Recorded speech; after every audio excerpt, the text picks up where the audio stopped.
Good evening, colleagues. Please be seated. I'd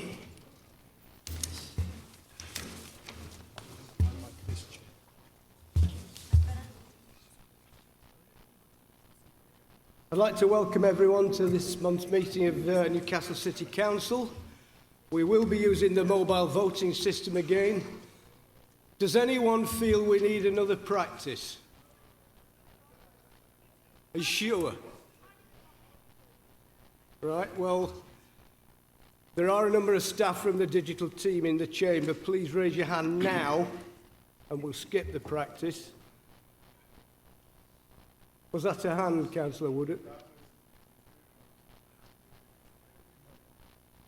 Right.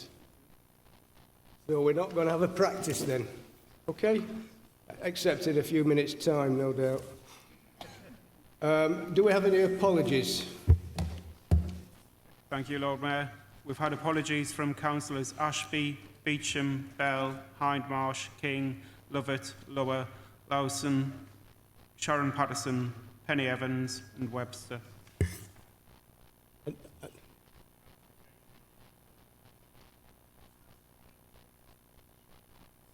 Any more? Okay, if we move on to the minutes of the previous meeting, does Council agree the minutes of the meeting held in September 2019? Agreed? Agreed. Moving on then. On behalf of Council, I'd like to offer congratulations to Newcastle Speedway. They're celebrating their 90th anniversary at a meeting on Sunday, October the 20th at Brough Park. The Speedway have also qualified for the final of the league's Knockout Cup against local rivals Redcar, and the meetings will take place next weekend. So something to get involved with. Moving on to correspondence, does Council agree to receive the correspondence from John Bercow, Gian and Buckingham Palace regarding the prorogation of Parliament, and also the letter from the Rugby Football Union, and I understand the latter two letters have been circulated in the meeting pack. Received? Yes? Right. Okay, we have received one petition this month, and I'll call upon Claire Richards in place of Tamar Pittman, who is going to present the petition. No? Tracie, no, it's Claire Richards I've got here. Right, sorry, I beg your pardon, Tracie Mitchell.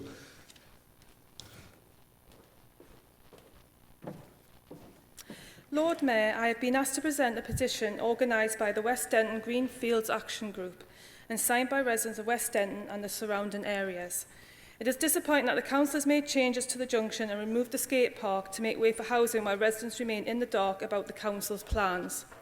The petition reads, Newcastle City Council is proposing to build 60 houses on the land next to the West Denton Community Centre, a council-owned field.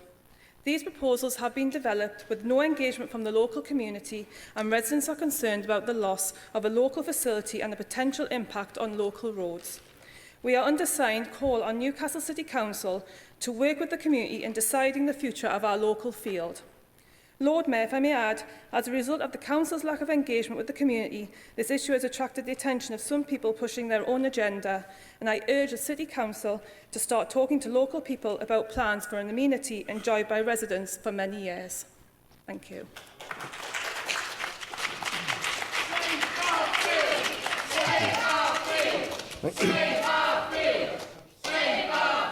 Can I ask for order in the public gallery, please?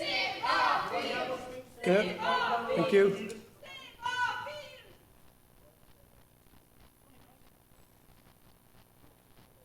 Okay, I'm calling on Councillor Hobson to respond to Tracie. Thank you, Lord Mayor, and thank you for your petition. And I'd like to start by saying that the Council is ready to listen to residents on this, and the views expressed within this petition deserve to be heard.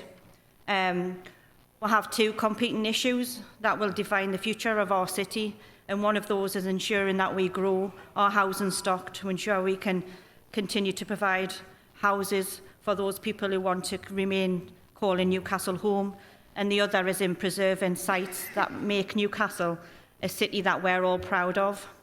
And there's always going to be a need to strike a balance between those two things. And the planning process serves that purpose. At present, the site that you've referenced within the petition has been identified within our housing and land assessment plan as a place to potentially build our homes for the future. And this proposal will be the subject of a consultation with local residents in the coming weeks. And following this consultation, a planning application will likely be submitted by the prospective developer. On both of these occasions, residents will be asked for their views and have the chance to again voice their concerns. Thank you. Thank you, Councillor Hobson. Does Council agree to receive the petition? Agreed. Thank you. We've received one request this month to address Council. It's in relation to climate change. And this is where Claire Richards is going to replace Tamar Pittman, and I'll invite her to speak to Council. Claire, you have 5 minutes. Thank you. I'm actually Claire Andrews. Lord Mayor, as a Green Party member, I would like to welcome the first signs of progress with establishing the Climate Change Convention, which was promised in April. This critical and urgent issue threatens the livelihoods and lives of Newcastle citizens. Therefore, I'm pleased to see that scrutiny from ourselves and other local campaign groups has succeeded in pushing it sufficiently up the Council's agenda that our Council's leader wishes to co-chair the Climate Committee himself. I note that the first report of the Climate Committee will be presented to Cabinet and Council by March 2020. I welcome the setting of a deadline. However, this date is almost a whole year after the Council's climate emergency declaration in April, and a significant portion, 9% of the time remaining to achieve the Council's 2030 carbon neutral target. Some emergency.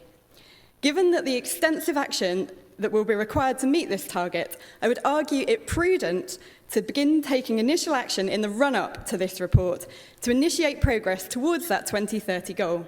Furthermore, a full 6 months after the Council's declaration, we are yet to see deadlines set for the two other parts of the proposed climate convention, namely the Net Zero Task Force and the Citizens' Assembly. Therefore, I ask Councillor Nick Forbes if Council will also set deadlines for those to begin meeting and to report to Council. Will the Council commit to reviewing decisions already under consultation to ensure they are in keeping with the 2030 carbon target?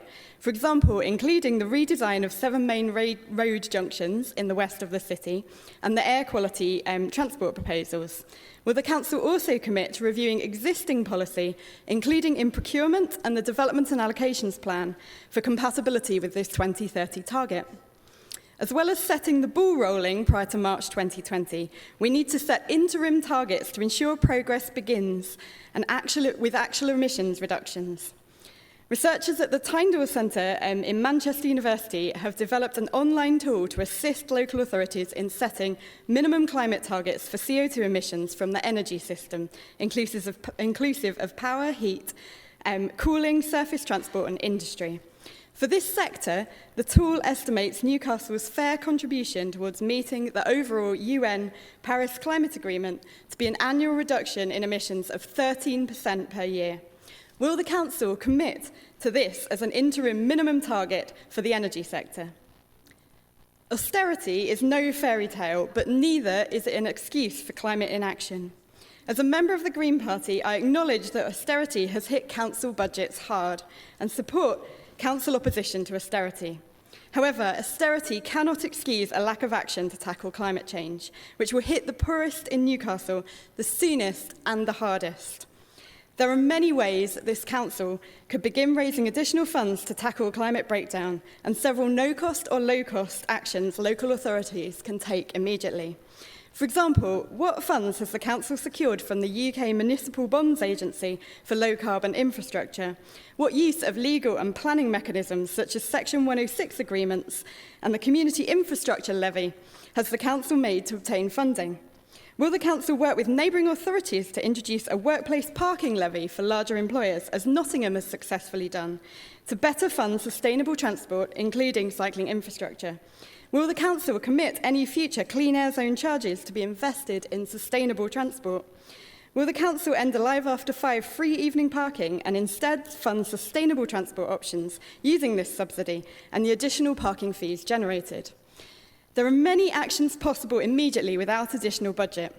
Will the recently extended licensing of the private rented sector be used to enforce new minimum energy efficiency standards or to provide loans to achieve them?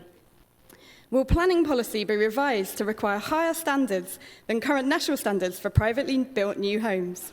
Will free parking spaces for electric vehicles be reinstated? Will the local plan be revised to manage developments so as to reduce the need to own and use a car? Will it prioritise the protection of existing green spaces and tree cover?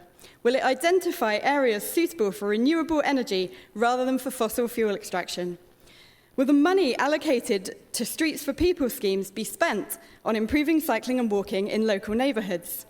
What progress has been made since April in extricating the council's own investments and that of the Tyne and Wear Staff Pension Fund from the fossil fuel industry and positively seeking investment in renewable energy projects instead?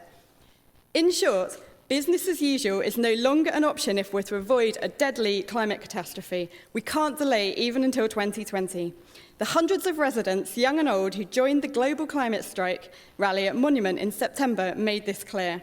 We must set the ball rolling and set interim targets now. What action will this council take ahead of the Climate Change Convention's first report next year in order to begin measurable progress towards the 2030 carbon neutral target? Thank you.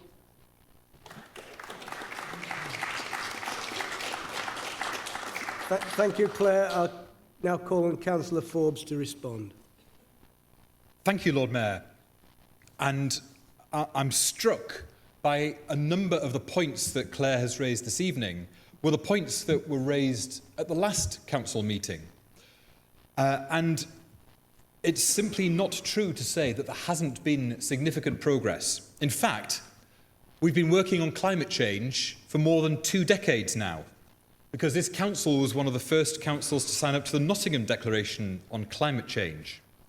And what we've been doing is setting out a whole range of ways in which the council is doing work to tackle climate change. This includes reducing the council's own carbon footprint, so reducing energy usage in our own buildings, including more efficient lighting and heating systems, developing and deploying renewable energy, such as installing solar panels on the Civic Centre and at Manners Car Park, increasing the number of electric vehicles in the council's own fleet, supporting more active commuting, including bike-to-work schemes and associated facilities, and rolling out an investment programme in our street lighting to replace the old bulbs with more efficient LED ones, which reduces energy consumption by nearly 70% and therefore reduces energy costs as well.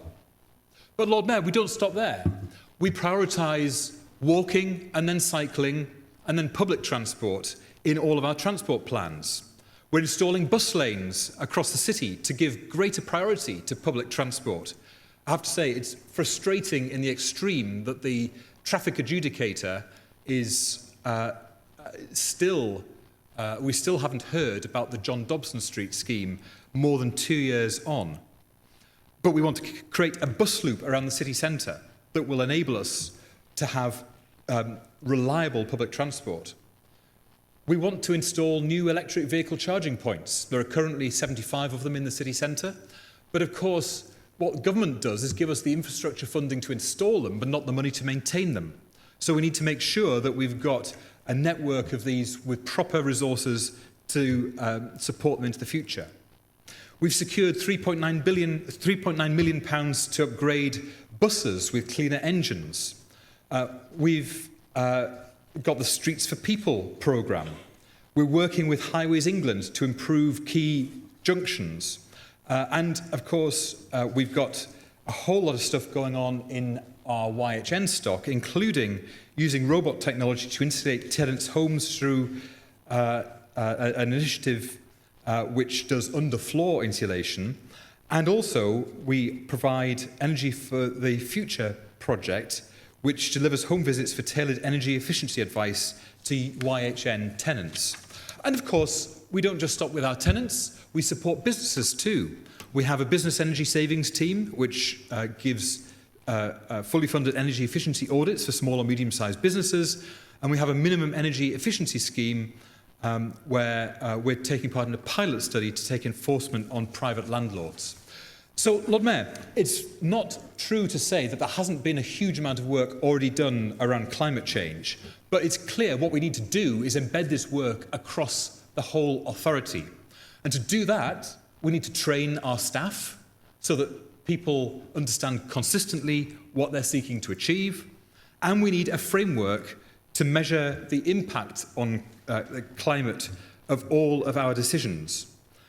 And that's why I created the dedicated cabinet member for climate change. That's why later in this meeting we'll be talking about installing new structures to raise the profile of this agenda. And that's why we're committing to working with our communities. And I do say, in all respect to those colleagues from the Green Party who come and raise these issues, you can't on the one hand say that you want to see widespread community involvement and consultation, and at the same time come and lecture on all of the things that you think are the right measures to introduce. What we have to do is look at the evidence. We have to look at what the facts tell us, and we have to then take decisions about where to invest depending on what we think will have the greatest impact over what period of time. And finally, Lord Mayor, it's really important that we continue to work through core cities to get a better deal from government on climate change, because there is a real danger that by focusing solely on actions here in our city and in this council chamber, that the government is let off the hook. And there are many things that the government can, must and should do to have an impact on climate change for the future. And part of the work that we'll be doing through the Climate Change Committee will be seeking to find ways of influencing government so that they give us more powers, responsibilities and resources to continue to address this issue. Thank you, Lord Mayor. Thank you, Councillor Forbes. Ms Richards, you now have a right to respond for up to a minute, please. Thank you, Councillor Forbes. I do agree with you that we need measurable indicators to track progress going forward, and that nationally collected information is not sufficient to measure how this council is doing.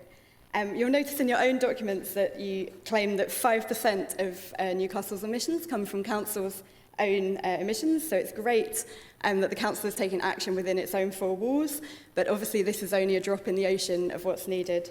I agree with you that consultation of the public is very important, and that's one of the reasons that we're asking you to set a deadline for convening and reporting back of the Citizens' Assembly. Thank you. Thank you, Claire. If we now move on to item 7, which relates to the establishment of the Climate Change Committee, I've been advised that normal rules of debate do apply to this item in standing orders. So firstly, I'll call on Councillor Forbes to move the report, to be seconded, I believe, by Councillor Robinson. Thank you, Lord Mayor. The proposal which was considered by Constitutional Committee is to create a climate change committee as one of the 3 strands of activity broadly related to what we're calling a climate change convention. The other 2 aspects of it are a net zero task force, which will bring together partners in the city to work on this agenda and develop common ground, and also through the North of Tyne Combined Authority, a citizens' assembly, which will be an opportunity for individual members of the public to be chosen to be representative of the population, to talk about the potentially difficult issues and trade-offs that people will have to make in their daily lives, and to test what people are actually prepared to do. And the Climate Change Committee, Lord Mayor, is quite a novel approach. I know that if we simply held public meetings, we could probably fill a banqueting chamber with people who would want to come and talk about climate change. And so what we need is a way of giving it both political leadership and structure. The committee will act in effect like a select committee in Parliament does, seeking evidence from a wide range of sources. And when it's established, I fully expect lots and lots of interested groups to be providing evidence both orally and in writing. But then we also need to ensure that the committee looks at the plan for the council and starts to develop a bigger vision and a plan for the city. So the idea is that it would be chaired by myself as chair of the council's cabinet, and that gives a very strong linkage between the work of the Climate Change Committee and future work and future decisions taken by the council's cabinet. The committee will be politically balanced. And I think this is really important because no single party has the monopoly of good ideas when it comes to tackling climate change. I want this to be a genuine political partnership where we are working cross-party on one of the biggest issues that we face in our city today. And the committee hopefully will meet very soon, assuming we give the go-ahead tonight. I know that the groups have been putting forward their representatives to be agreed at the council meeting this evening. So I hope, Lord Mayor, that we can therefore get on and make progress and really embed this work, this vital work, right across the organisation. Because the one observation that I would have is that in the past, this isn't just about this authority, it's about most public organisations. Climate change and climate issues have been seen in the same way as sometimes equality issues are seen, as a sort of standalone issue which is a nice to have. We've got to make sure that our work on climate change is embedded in every part of this organisation, that every member of staff and every member knows what we're doing and knows what their role is, and that we've got a clear plan which doesn't just deliver for the council, but brings together partners right across Newcastle to deliver for the city. So I hope, Lord Mayor, the proposal to create the committee is obvious, and I hope it will get support in the council chamber this evening. Councillor Robinson. Thank you, Lord Mayor. I second the report. Councillor Kane, to be followed by Councillor Todd.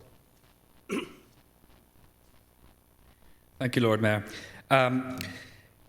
We previously had a very effective climate change partnership in the city that worked on all sorts of great projects up until the change in control in 2011, when it was washed away along with the then cabinet post and the carbon neutral target. And what I'm quite bemused by is that we were told all those things were unnecessary, and now 8 years later they're all being replaced. So I'm glad they're coming back, but we could have been getting to grips with a lot of these issues eight years ago. I'd like to echo the comments from our colleague from the Green Party who spoke earlier, that it is 6 months since the climate emergency was declared, and we're still talking about the structures to start talking about what we're going to do about the emergency. It doesn't seem an active emergency terribly much to me. I was hoping the report would lose this 5% comment, because I really think that this is a negative way of looking at the city. Yes, within the confines of the council, it may be 5% of emissions, but we are the highways. We operate the highways. We are the planning authority. We own 25% of the housing stock. You know, our influence is much bigger than 5%, and I think we need to embrace that within this and stop talking about just 5%. On the convention itself, I'm still unclear as how the three groups will interact. And all three will basically need the same information, the same briefings. So I think quite a lot of thought's going to have to go into how they will operate so that we don't end up with lots of duplication of effort and make sure everybody's up to speed. There's a huge amount of technical information we're going to require to do this. So I know Councillor Forbes will have expected all of those coming because I said them all at Constitutional Committee. We will agree the convention and put the 3 places on it, but we do need to inject quite a bit more urgency into the process. Thank you, Lord Mayor. Councillor Todd, to be followed by Councillor Taylor.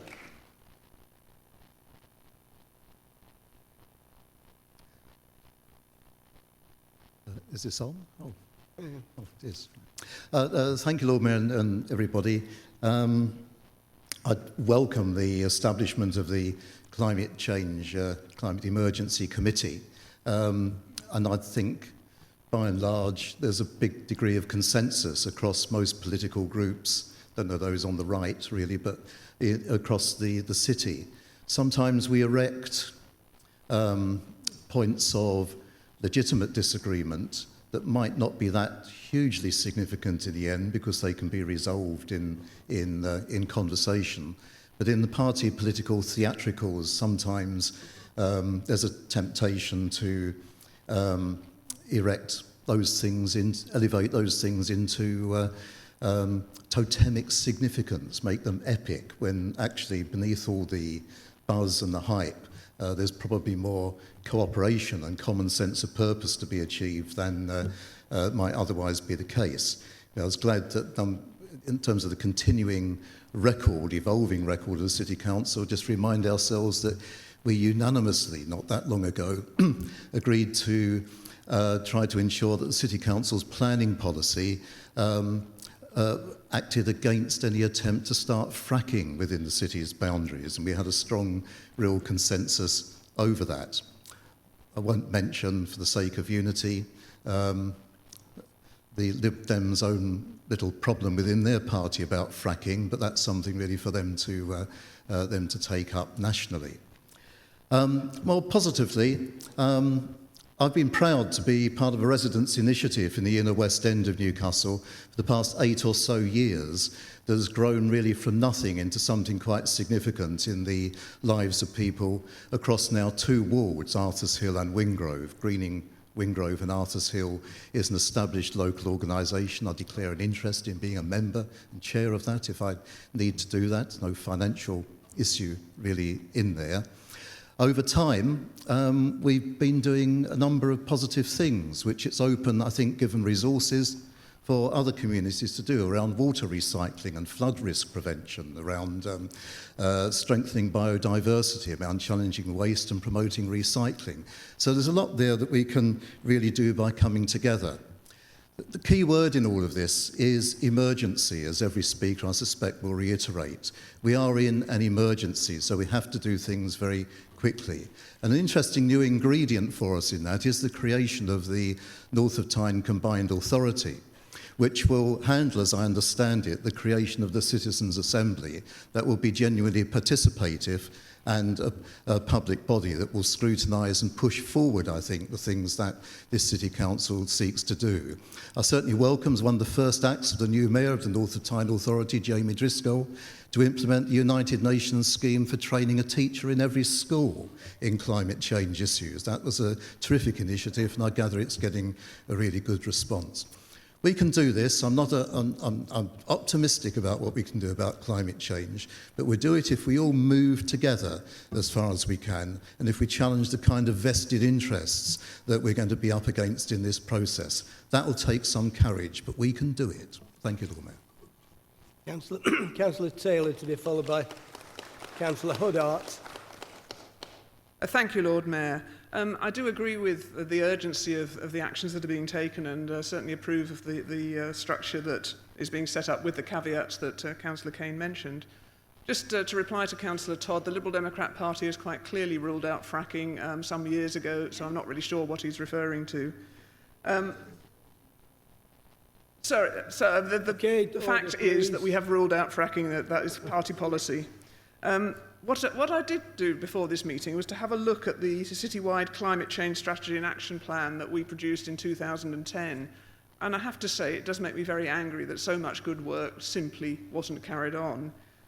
We pointed out that we'd signed the EU Covenant of Mayors, and so we're committed to a decrease in carbon emissions in excess of 20% by 2020.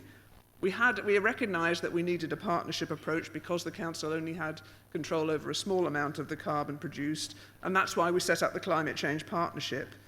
We had the Carbon Route Map project, which developed a database to understand energy and carbon profile at building level, aerial thermal heat maps, building height data to inform roof orientation and pitch, detailed profiles of housing stock covering age and type, and individual house energy profiles are being developed.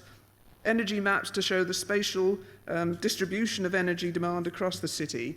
And the Climate Change Partnership set up a number of themes such as awareness, communication, behavioural change, adaptation, highways infrastructure, council buildings and assets, council fleet and travel, domestic housing, economic development and private sector engagement, and drainage and flood management. That partnership came to an end once we lost control, and I do think it's very sad that so much time has been lost. However, we fully support moving forward as an emergency, and we will fully cooperate with the work being done by the Council. Councillor Huddart. To be followed by Councillor Falker. Thank you, Lord Mayor. Thank you for the opportunity to speak on this subject, which I think is of great importance to the city. And I'm delighted at these developments which follow on from the adoption of Sustainable Development Goals, which have been adopted by many national, regional and local governments and organisations such as World Health and the Local Government Association. And we know that OECD has said that 60% of SDGs will be implemented at local level. I wanted to give Council a few personal insights. As some people know, I have been fortunate to attend some workshops in Europe to look at projects in other countries where they also have a history of coal mining, chemicals, heavy industry, heavily polluted rivers and filthy power stations, and how they have dealt with these issues. And they have invariably established joint working relationships between charities, local government, business, industry, etc., to reduce our emissions and energy costs and introduce renewables to promote cleaner business. I will also just mention, for those of you who've never visited Kosovo, which was the poorest part of the former Yugoslavia, 50 years ago, they were given what was called Power Station B, which is a gigantic place in the middle of a plain, and it burns lignite, and it is filthy. And you can see this black smoke for miles around. And it is the single most polluting thing across wider Europe, and it stinks. Also, a colleague of mine who works in a large shopping mall, not 100 miles from here, recently described to me how she watched a delivery to a shop of 50 dresses, 50 tops, and 50 blouses, all on plastic hangers, every one in a plastic bag. And if that happens twice a week in one shop, what is happening in other shops across this city and this region? And what happens to those thousands of plastic bags? This is why we need partnership working along with other agencies and businesses, especially those where we have some kind of financial or management interest, to ensure we can set and achieve targets. I was also delighted to see the revamped public health strategy for 2025, which includes priorities relating to cleaner air and a smoke-free society, and highlights that still some 36,000 deaths a year are attributed to air pollution. The public health strategy for this country is also aligned to the UN's Sustainable Development Goals. So it's important to understand that these are not just about developing nations, but they're for everyone, including this council. And in local government, we can tick a lot of those boxes, but we must work inclusively with our neighbouring authorities, the public and local organisations to ensure we're all working together. Thank you. Thank you. Councillor Falker? Right, okay, thanks. Okay, and I'll call on Councillor Forbes to reply.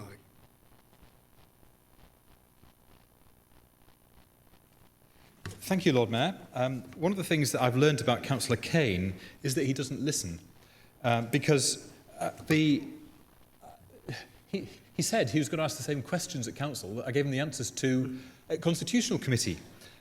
So if all we're going to do is go round and round in circles, Gareth, then we're going to waste a lot of time.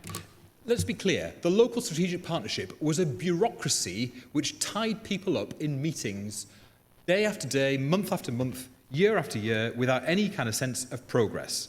And what I brought to this council and what my group brought to this council was a clear political vision about what the organisation was here to achieve. And he also failed to listen to the list of achievements and list of progress items that I read out in response to Claire's deputation earlier on. I could have gone further. I could have reminded him that we've already installed solar panels, more than 1,000 of them. I could have reminded him that we're helping residents to reduce their energy use by providing advice and access to funding for insulation and more efficient heating. I could have said we've got a tree strategy and aimed to plant an additional 20,000 trees by 2050 and hopefully even more. But, colleagues, we know the Lib Dems don't really have a clue about what they're doing on this committee because they haven't even put their members forward for it. The Labour group have, but in the amendments for the committee membership that we've got in front of us this evening, it says Liberal Democrat appointments to be confirmed. And... Yeah.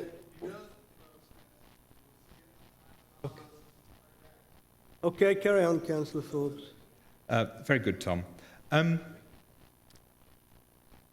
One of the points that I raised with Councillor Kane, and I think this is an important point if we're talking about what's happened with austerity and the scale of cuts that this organisation has faced over the last decade.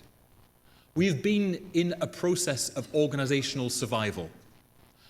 And what that has meant was that all of the, or a lot of the stuff which was the kind of policy work of the organisation has had to be scaled back because we've invested in frontline services. Now, I make no apology for that, but it's simply a reflection of where we are now, that this organisation has nearly £300 million less than it did a decade ago, and that means we've had to take some difficult decisions about what we invest in. I'm pleased, Lord Mayor, that Councillor Huddart raised the Sustainable Development Goals. I believe my party's manifesto at the local elections was the only manifesto to include a commitment to delivering on them. And I'm very committed to the Sustainable Development Goals because I think they're not just a useful framework for local authorities, but they could give a national framework for place-based settlements, which would be a very good way, I think, of allowing local activity and local prioritisation within a national framework that is also agreed internationally. And I don't think there's any debate around the nature of the Climate Change Committee. I don't think anybody's arguing that it's not the right thing to do. But I'd simply end on this point, Lord Mayor. This city was built on the coal industry. We have a saying, which is, something which is so patently ridiculous, it's calls to Newcastle. We, 200 years ago, carbonised the global economy. What we have to do now, Lord Mayor, is decarbonise it. And we have sectoral strengths, capacity, and the right people in order to be able to lead that. And I hope that just as we led the Industrial Revolution 200 years ago, I hope that we can be global leaders in decarbonising the economy of the future. And that work begins with this committee, Lord Mayor. Thank you. Does Council agree the recommendations of the report? Agreed. Thank you. If we can move on then to item 8, which is the report referred from Cabinet on the update of Council commissioning and procurement regulations. I'll call on Councillor McCarthy to move the report to be seconded by Councillor Dunn.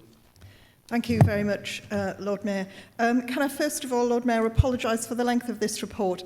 Colleagues will be aware that when we make changes to the procurement rules for the Council, the Charter says we need to bring them to City Council once Cabinet have agreed them. Lord Mayor, the most significant changes that are being made to the financial regulations are set out in Section 5 of this report. I think they're set out really clearly, Lord Mayor, so hopefully colleagues understand what we're being asked to do. The most significant change in this is to bring up to date the levels of delegation that we've not updated since 2009. So the thresholds will increase for goods, services and indeed for social spend when they come to Cabinet for decision making. Lord Mayor, the procurement process for works were updated in 2015, so clearly we're not changing those at the moment. And just to reassure colleagues, decisions on spend, even though they will be delegated to officers, there'll be a different way of making those decisions. It wouldn't be a decision made in Cabinet any longer. Those decisions would still be made in public and shared openly the way we normally do, except obviously where there are confidentiality issues that need to be addressed. Lord Mayor, there are some other changes set out about the rules for how we work through these. So, for instance, call-off contracts from frameworks and the use of flexible procurement solutions, trying to help local businesses to bid for work for us by using online forms that are simpler.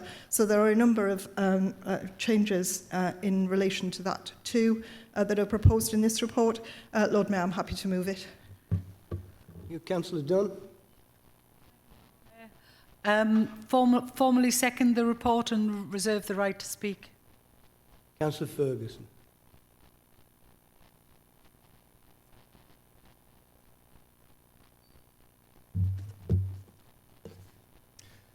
Thank you, Lord Mayor. I would first of all just like to make the point that procurement, whilst being quite technical in nature, and you can see that by the length of the document that we have in front of us, is, I think, an extremely important part of what the Council does, and I welcome the efforts of the Council to ensure good value for money across all that it does, and particularly thanks to the officers that work hard to achieve that. It is, by its nature, a technical document. It is, by its nature, quite lengthy. And I'm sure that everyone in the chamber has read it thoroughly. I can certainly say that I have. One of the things that I couldn't help but note is that in the space of somewhere in the region of 17,000 words, the word environment appears twice. And the word sustainability, or variations thereof, appear only 4 times.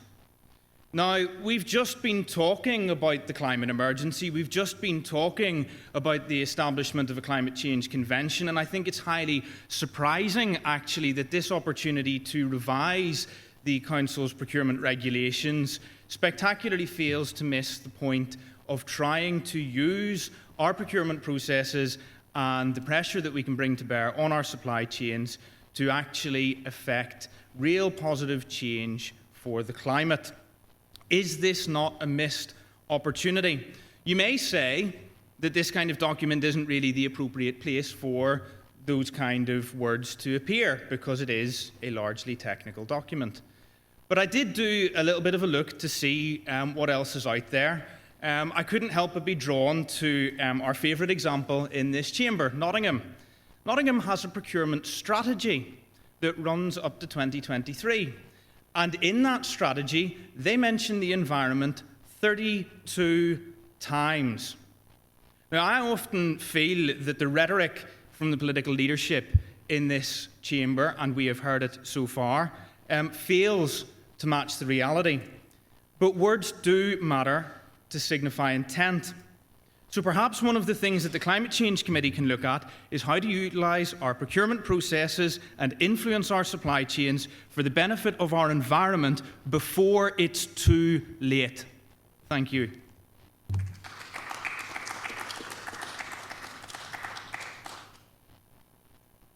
Councillor Dunn. I think for Council's information, obviously the report is technical. It has to be technical because it is attached to the Council's standing orders and financial regulations. So it covers those aspects that need to be covered within that report. The important thing about the procurement and commissioning changes within the procedure rules are that they do secure best value for money and best value for the Council in procuring and commissioning services. The point about the 17,000 words and environmental sustainability is that it would be the wrong place to put that aspect of the council's work. It is the responsibility of the Climate Change Committee. And just in case Councillor Ferguson has missed it, in every framework agreement that the council approves and that Cabinet approves, procurement and commissioning reports, there is a section devoted to the impact of climate change, and that is intended to continue and forms a big part of the commissioning and procurement process. Thank you, Lord Mayor. Thank you. I call on Councillor McCarthy to reply.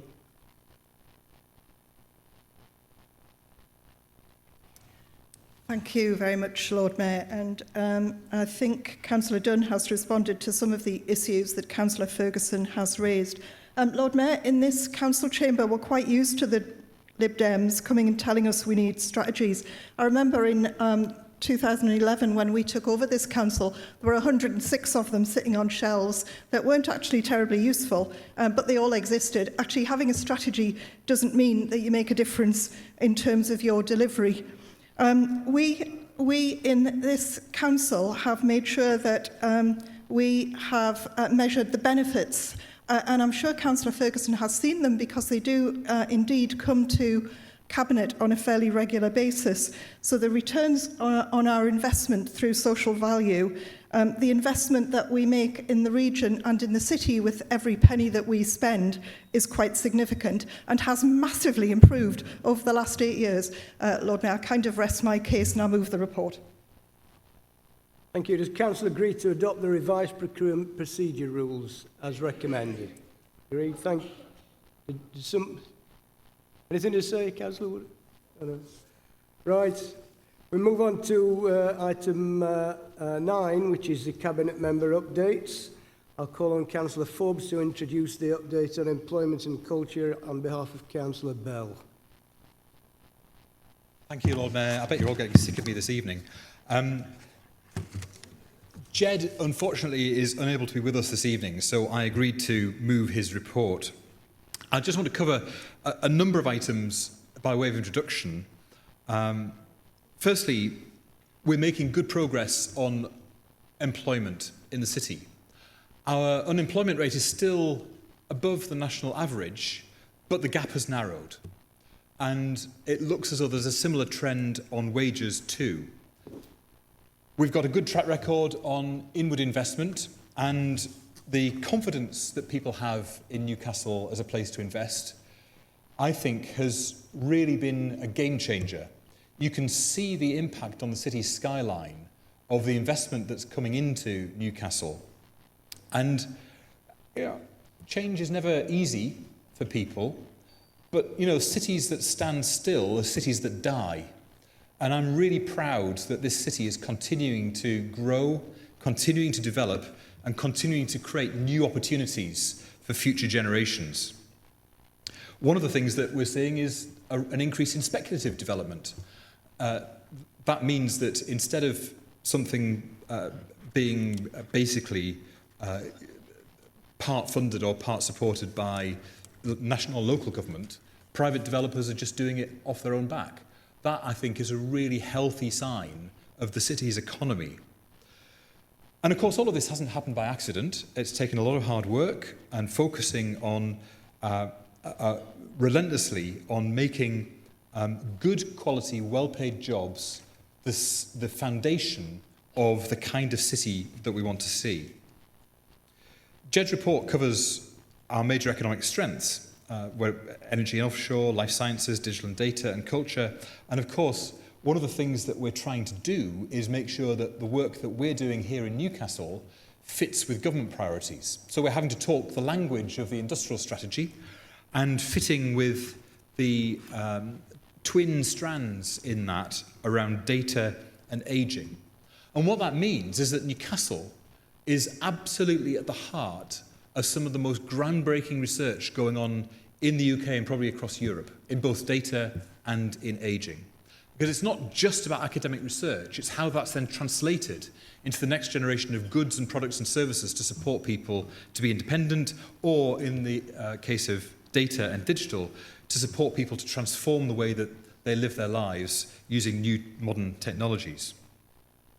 Jed's report also touches on the work that we're doing to ensure that nobody gets left behind.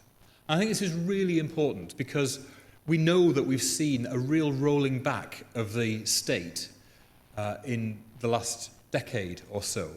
We know that people find it more and more difficult to access things like universal credit, to get employment advice. So I'm really pleased that we continue to have good quality partnerships that support people who are further away from the labour market. And Lord Mayor, just to finish off with, as a result of Councillor McGuinness's election to the as Police and Crime Commissioner, there were a number of changes to cabinet portfolios, and it seemed sensible that culture and sport fitted neatly with the investment brief that Jed already had. So this is a relatively new part of the portfolio, but already I think we're demonstrating that we've got really ambitious plans for the future. And you just have to think back to the second weekend in September, where we had the England-Italy rugby game at St James's Park. We had the Great North Run over that weekend, and then on the Monday we had the Tour of Britain, a super weekend of sport that I think we could be really proud of as a city, and is the kind of thing that puts this city on the map. Lord Mayor, I'll stop there. I'm happy to answer any of the easy questions that anybody wants to ask, and I'll pass the hard ones on to Jed. Okay, thank you. Standing orders give us till 7:12 to discuss this item. I'll use some discretion, but Councillor Ave, to be followed by Councillor Byrne.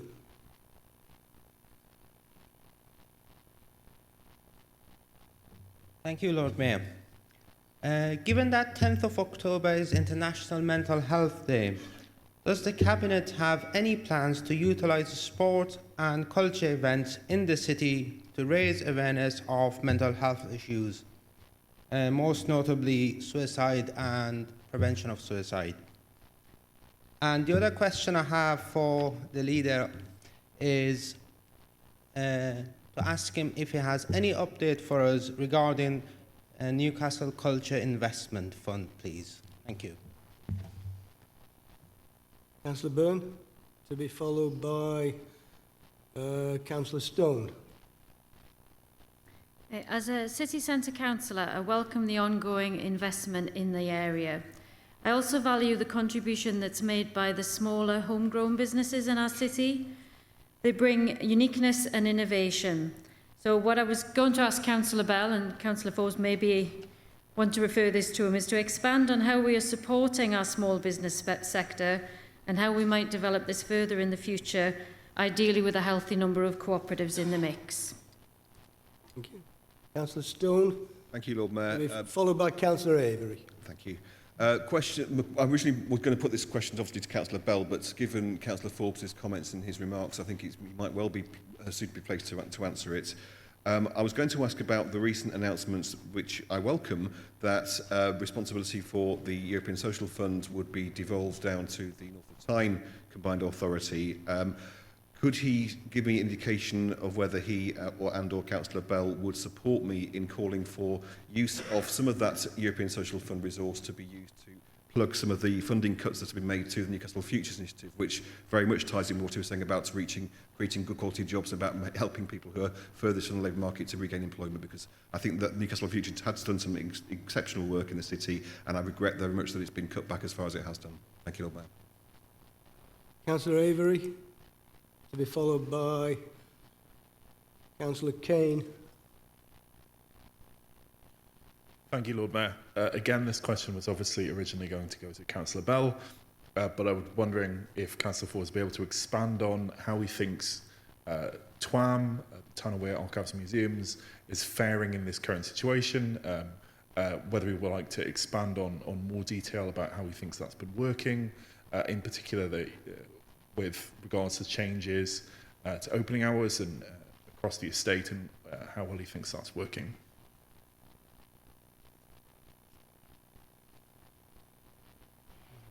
Councillor Kane, yes. Thank you, Lord Mayor. Councillor Holland. Yeah. Two quick questions. First one was about the comment on district heating. It mentions in passing that this project at the Helix is part of a wider scale project. I was going to ask Councillor Bell, what the timeframes were for expansion of that, and noting Councillor Forbes' earlier point about finances, the Birmingham district heating scheme actually provides the council with heat and electricity below market price, so there is a cost-saving opportunity there. The second question I had is a bit more parochial, although it comes into the same theme, and that's the reference to the Premier Inn development in New Bridge Street.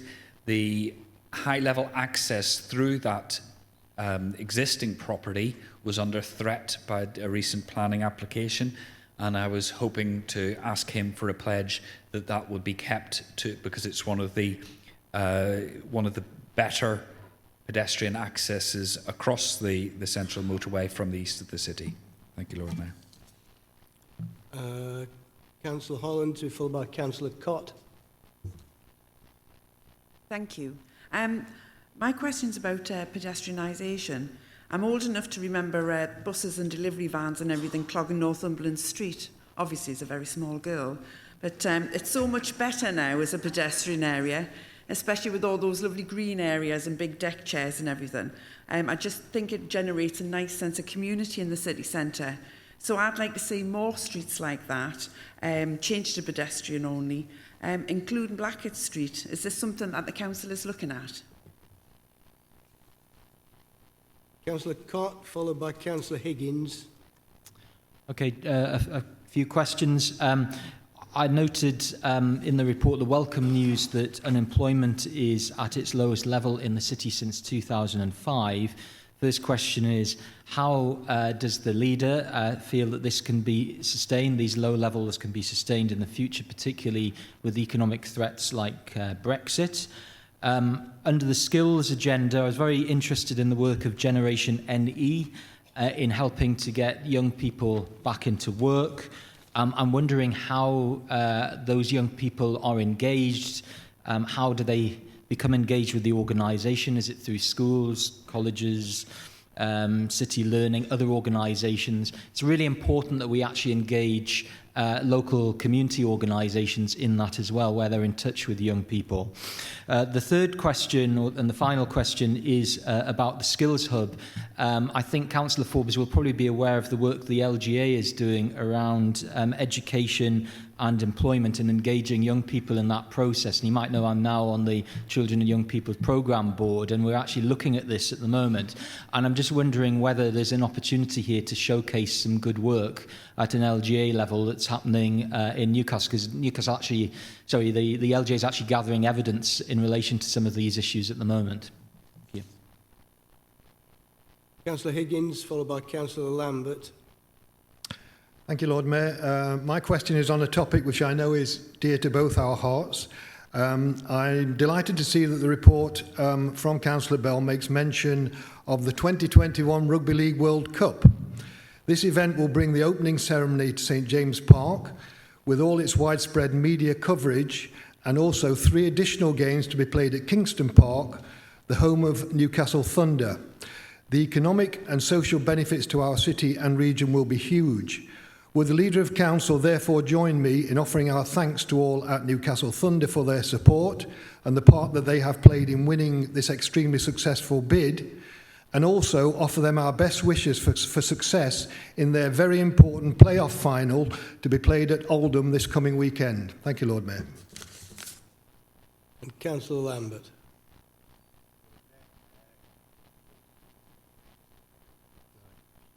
Okay. Okay, then I'll call on Councillor Forbes to reply. Thank you, Lord Mayor. I'll try and cover most of those points, although there may be a number of points of detail which I'll defer to Councillor Bell.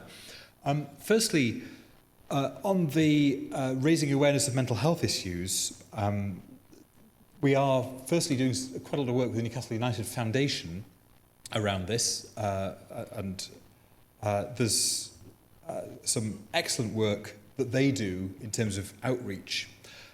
And of course, many of our community hubs provide mental health related activities. So for example, the Fenham Library and Community Hub offers yoga, active Newcastle activities, a social walking group. All of these things are part of the support that people need in order to build resilience in their lives. Of course, if members have any suggestions of additional things that we need to do, we'd be happy to consider that. But I think we have a good story to tell on the work that we're doing around mental health. And I particularly want to pay tribute to Councillor Mendelsohn, who's the mental health champion for the council, who really has raised this up the agenda and does a huge amount of work to ensure that it's taken seriously by everybody. And on the Culture Investment Fund, the next round of the Culture Investment Fund, I think, is due to, decision-making is due to take place fairly soon. Councillor Byrne's point around the city centre is, I think, a really important one. We do a lot to support small businesses, particularly, for example, those small businesses in the Granger Market. Anybody who's been in there recently will have seen the scaffolding going up and the work going on the Granger Market, and that's all part of making it a really attractive place for people to come and visit. But we know that there's likely to be a significant impact of a no-deal Brexit scenario on our small businesses, and in fact some our major businesses as well, which is why I'm leading a Brexit task force on behalf of the North of Tyne Combined Authority, and why what I hope to do is bring forward some proposals for the council to lead on when it comes to dealing with the impact of Brexit. And of course, that we have an ambition in our manifesto to increase the size of the cooperative sector in the city, and we are actively exploring how we might do that. Councillor Stone's point around, I think, Greg, you meant the UK Shared Prosperity Fund, not ESF. The important point here is that it's just about the only significant fund that there is now, which is targeted towards deprivation and tackling deprivation in all its causes. And that the real concern that I have is that the UK Shared Prosperity Fund seems to have been divvied out about 3 times by the government already before we've seen a penny of it. And I openly hear council leaders from the south saying, it's our turn for that money, you've had it in the north for too long. So I think we've actually got quite a battle on our hands to get a decent settlement around the UK Shared Prosperity Fund to make sure that we can support the kind of activities like Newcastle Futures which genuinely make a difference for people's lives. Councillor Kane's point around the district heating scheme, I think I'll probably refer to Councillor Bell. But the point around access across the central motorway, let's not forget we've just launched a public consultation on air quality, which includes some changes to the traffic junctions around there. And I think it's worth ensuring that any issues or comments about access across the central motorway from the east of the city are fed into that so that we can look at things in the round. And I'm sure Councillor Ainsley will be making a note of that. Councillor Holland raised the point around pedestrianisation.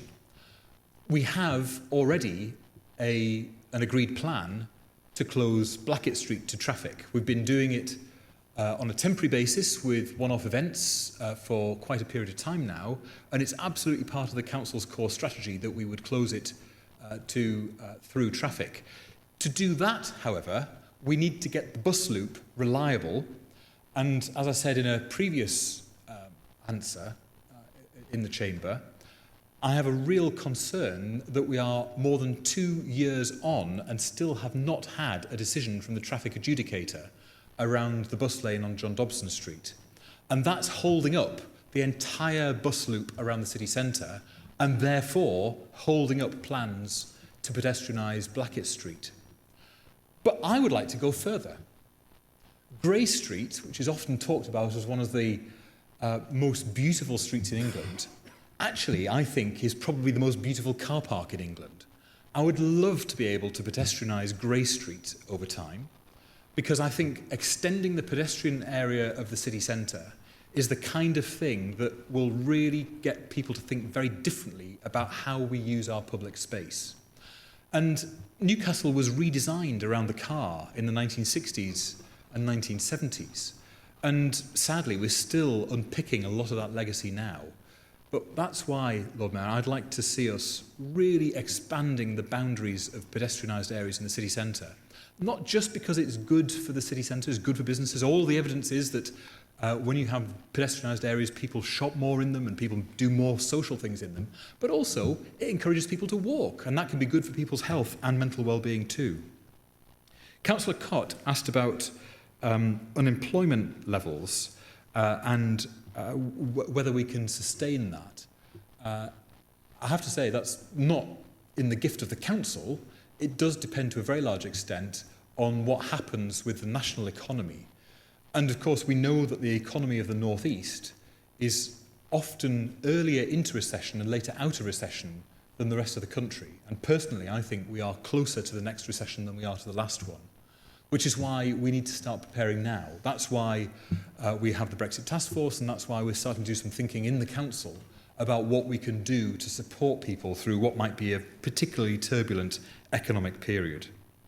I'm very pleased, Nick, that you, on the Children and Young People's Board, I was a member of that board for a couple of years, a few years ago, and that board, as with all of the other aspects of the LGA's work, are great opportunities to showcase the good things that we're doing here in Newcastle. And, you know, I don't know how many times I go to conferences or hear people speak at events about the amazing thing that they're doing in their respective place. And I kind of think, but we're doing that. We just forgot to tell people that we're doing that. So I think anything that we can do to raise the profile of the excellent groundbreaking work that we're doing here is all to the good. And Councillor Higgins, not only have I learnt the difference between football and rugby, I've learnt the difference between rugby league and rugby union now.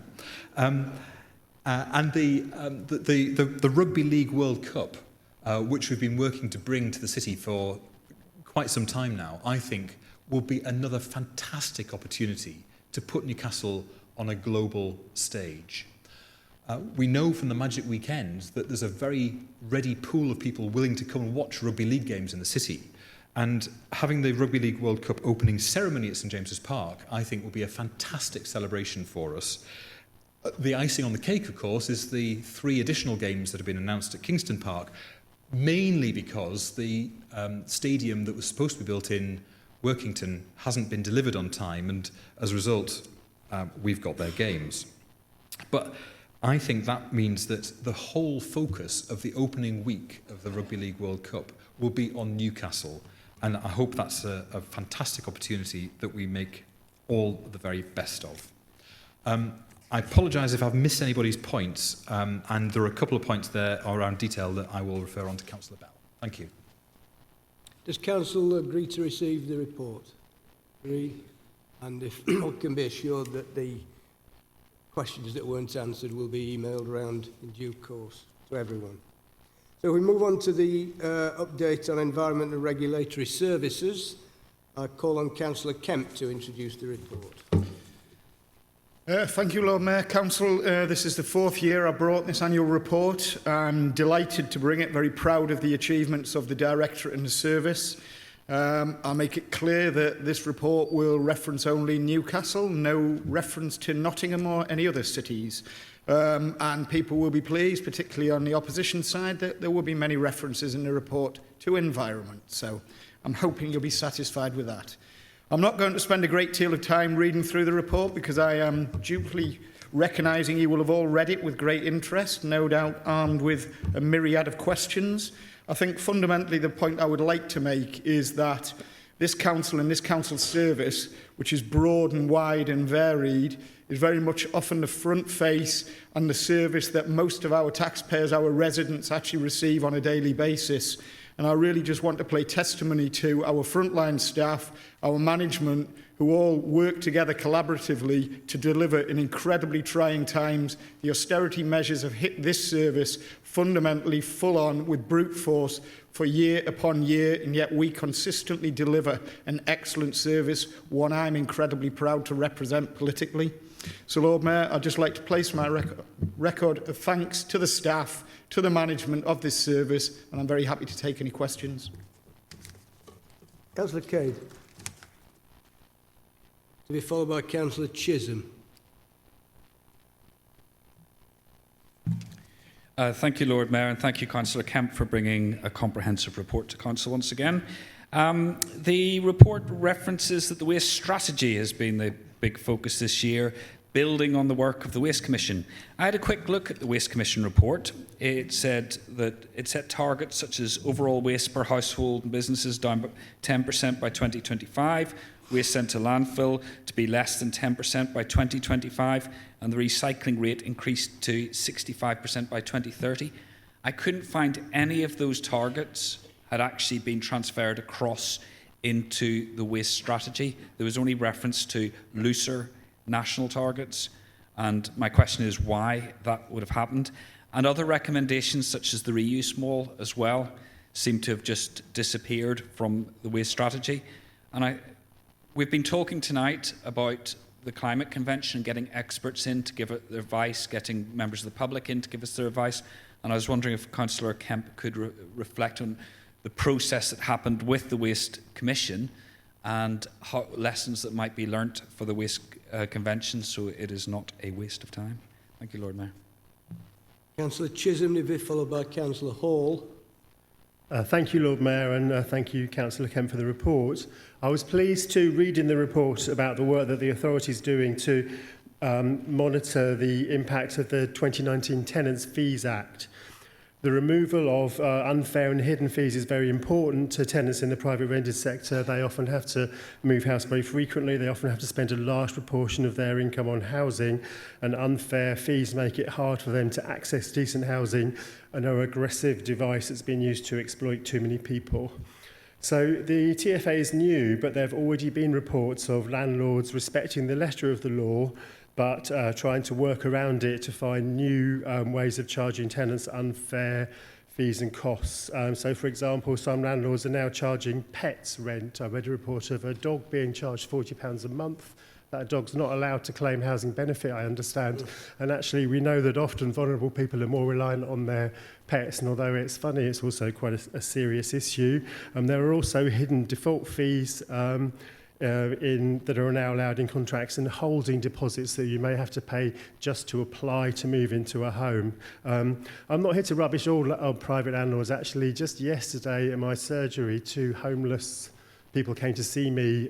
They've been sleeping rough for 2 weeks, and today a private landlord agreed to waive their rent for the first month because of the universal credit delays. They weren't able to move in otherwise. So there are good landlords as well. Isn't it a shame that that the community has to pay for costs like that are imposed on us by universal credit and austerity? But it's great that they did it. So I don't know what's allowed in the framework of regulatory services, but I think it would be great if when the council's monitoring the impact of this legislation, they could also look at not just the letter of the law, but how it's really working. Councillor Hall, to be followed by Councillor Higgins. Thank you, Lord Mayor. I welcome the delay to the planned closure of the Brunswick Household Waste Management Centre, as well as a commitment to a wholesale strategic review for that service. Given that I believe we are currently or have recently negotiated a new contract for household waste management, I would be interested in how the results of the wholesale strategic review would actually be able to alter the service once that's taken place. And also, more specifically, this is the 3rd or 4th different line that we have had on the Brunswick site, including the announcement of a permit scheme 2 days before defunding the site in the budget. When will residents finally be given some certainty about this important service, ideally by the council admitting that it's too valuable a service to close? Councillor Higgins, followed by Councillor Stone. Thank you, Lord Mayor. Can I also thank Councillor Kemp again for a very thorough, very informative and helpful report, and in particular, the reference in the report to initiatives linked to the control of litter and waste, which I think we'll all agree is a very topical matter. The report quite rightly mentions enforcement, but as Councillor Kemp knows, I feel that long-term improvements are closely linked to positive behaviour change and an enhanced sense of civic pride amongst people living in the city. Would Councillor Kemp therefore like to comment on the impact of the recent citywide spring clean event in not only cleaning up our neighbourhoods, but also in encouraging the community activity needed to sustain and build on these improvements? Thank you, Lord Mayor. Councillor Stone, followed by Councillor Byrne. Thank you, Lord Mayor. My question to Councillor Kemp is to note congratulate him on the competition to name the council's new dustbin wagons. I think it is good news that we are getting a new fleet gradually being introduced in the city, because I'm aware of some significant problems in recent years with breakdowns of the existing fleet. In the circumstances, we would welcome some assurances from him that scrutiny will get some answers in terms of asking questions which we have raised about the number of rounds that have been abandoned over the last year because of breakdown of the mechanical equipment. We have asked officers about this and been told that there's no value in answering that question because there were new vehicles being installed which will remove the problem. That may be so, but we do have doubts about we know the council has doubts about the opposition has doubts about the council's figures in terms of collection rates that it cites in terms of 99.5%. We are certainly aware of many missed rounds or abandoned rounds that have gone on over the last year in the city, and we do have questions about how that has been calculated and managed in the city. So if you can respond to that, would be welcome. Councillor Byrne, followed by Councillor Donnelly. The ward I represent is heavily developed, so I was particularly interested in the section of the tree strategy that talked about how best to introduce trees into hard landscaping. I would like to know how Councillor Kemp thinks we could introduce more trees and ideally sustainable biodiverse wild areas into the city centre and make sure that we incorporate them into any new pedestrianisation in the area. And I'd also like him to invite him to meet some residents in our ward who are bringing nature back to Newcastle with some very innovative guerrilla gardening. Councillor Donnelly, followed by Councillor Schofield. Thank you, Lord Mayor. I'd firstly would like to thank Councillor Kemp for his report, and I would like to ask if the environment is placed at the foot of your agenda. Could I just say that grass cutting, could we look at the possibility of increasing the frequency of grass cutting in Newcastle? We are falling behind other local authorities, which on average between South Tyneside, North Tyneside, Northumberland, cut between 12 to 13 times a year, in comparison to Newcastle, which is only cutting 8 times a year. This has a massive impact for our residents. It deprives the community of valuable recreational space. This summer, the grass was almost knee-deep. It is very important that this is looked at. In fact, this is actually one of the very few cuts that residents would wish to see more of. Thank you, Lord Mayor. And Councillor Schofield. Thank you, Lord Mayor. Thank you, Lord Mayor. Thank you, Lord Mayor, and thank you, Councillor Kemp, for your report. I'd just like to echo the recognition that you give to Christian Herriot and her team for their hard work and goodwill in dealing with the huge and complex issues of litter, rubbish and waste. I very much appreciate the way Mick Murphy and Jan Simmons in particular have actively supported community groups and residents in Elswick Ward in all these aspects. There are problems and environment call is still not always working well, and this can be very frustrating for residents and for councillors. Hopefully these are being addressed. However, the expectation of some residents and businesses of council services can seem too high, and some of the behaviour is very unreasonable. It is unacceptable, totally unacceptable, that people jeer, swear, etc. at street cleaners or indeed at officers and abuse councillors for the problems they face. The high numbers of prosecutions leading to community payback, fines and prison is a very positive step in improving behaviour in these areas that have become hotspots for rubbish dumping. The council scheme, Your City, Your Home, is also being picked up positively, as you say, by community groups. My question is there more we could do to showcase the efforts of residents, community groups and businesses who do take responsibility for their neighbourhoods and join in council efforts to make a difference to the environment, rather than, as most of us have to do, act only to deal with those who care little for the city or the lives of those made miserable by their actions. Thank you, Lord Mayor. Thank you. I'll call on Councillor Kemp to reply.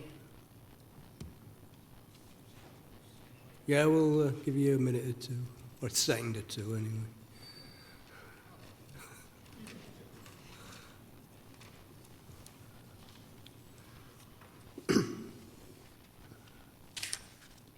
I'll apologise in the first instance because I'm probably the worst writer I've ever seen, so I might not actually be able to read my own notes, but I'll do my best. Councillor Kane, you referenced the waste strategy and its alignment or its association with targets identified in the Waste Commission.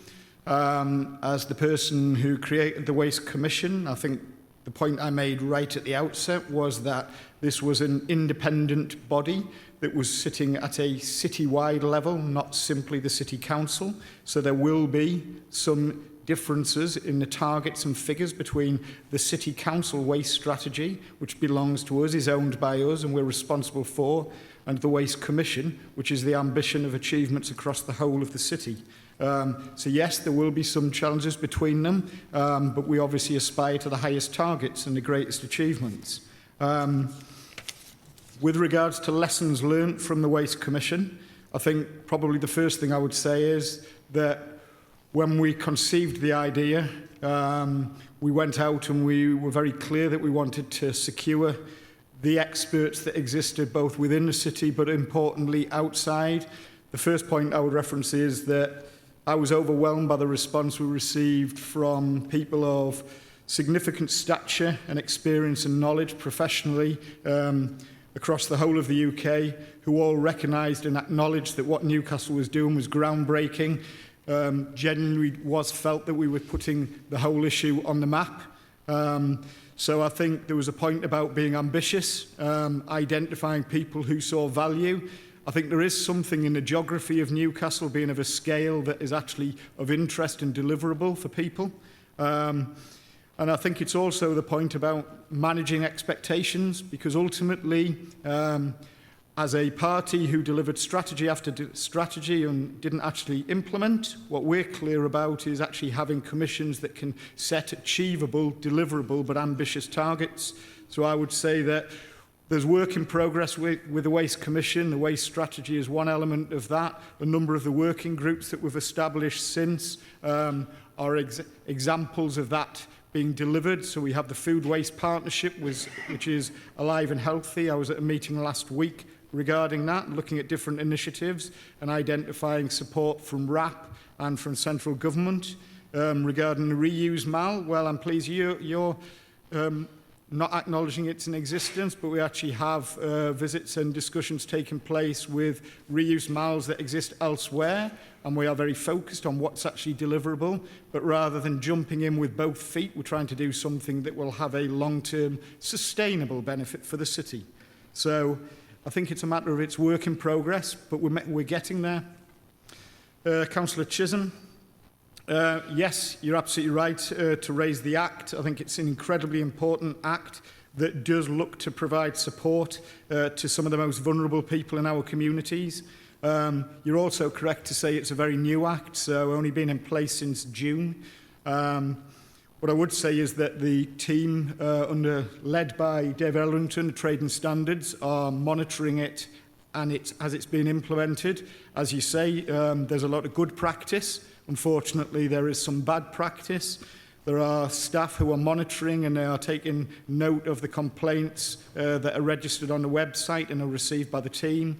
It's probably too early to give you an update at this moment, but I think you've raised it in the council chamber, so at an appropriate time we can produce a report and circulate it to all members as to what it's looking like going forward.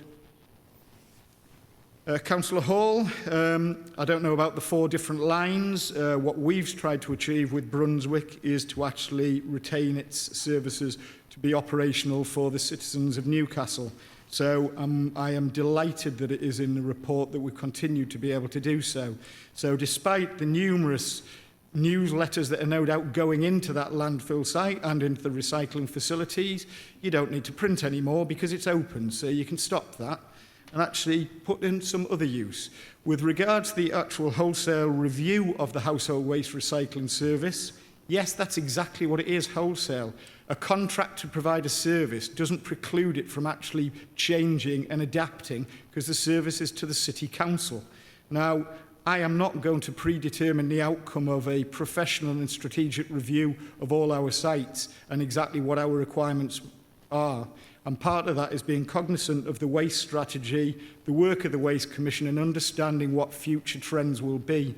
So I think I would suggest that rather than trying to write your next headline, you might stop, look and think, it's excellent news, recognise the work of officers who've actually put together the business case to support me to keep Brunswick open, and actually be delighted about that and work with us towards actually providing a household waste recycling service that is fit for the next 30, 40 years going forward. And that's what I would like to see coming out of the review.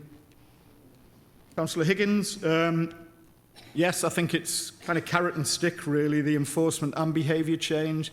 There's absolutely no doubt that we, amongst many other localities, every major city, towns, villages, do have an issue with litter, fly tipping, etc. And enforcement does have a significant role to play. And our record, as I've highlighted in each consecutive report I've brought to this chamber, highlights our success at actually administering regulatory services and enforcement. But at the same time, behaviour change is absolutely crucial. The way people behave, the way people think must change. People must take responsibility. We are all responsible for the environment in the area we live in. I think that's why our city, our home, is a really, really important campaign that we're running. We are beginning to see quite significant improvements through this. We're seeing a significant hit rate. I did raise at scrutiny when this issue was raised, when I took the report last week, that I would be pulling together a report with officers. That's pretty much complete, but at this stage it's the first stage of the report. I will be happy to circulate the report as it currently stands to all members. You also asked about the spring clean, and what we can do is also alongside that report I'll distribute to all members the impact of the spring clean. I think when you see the images, the fixed penalty notices, the amount of rubbish that's being collected, you'll be surprised and impressed. I mean, it's a hugely ambitious project each year, and it's something that we're really, really proud to deliver. Unfortunately, in many cases, it shouldn't be something we need to do. It's above and beyond the core service, but it's something about the betterment and improvement of a clean, green city. Councillor Stone, thank you, and I agree. We're hoping for Boaty McBoatface, obviously, as one of the clear winners. With regard to your question about the information on rounds, I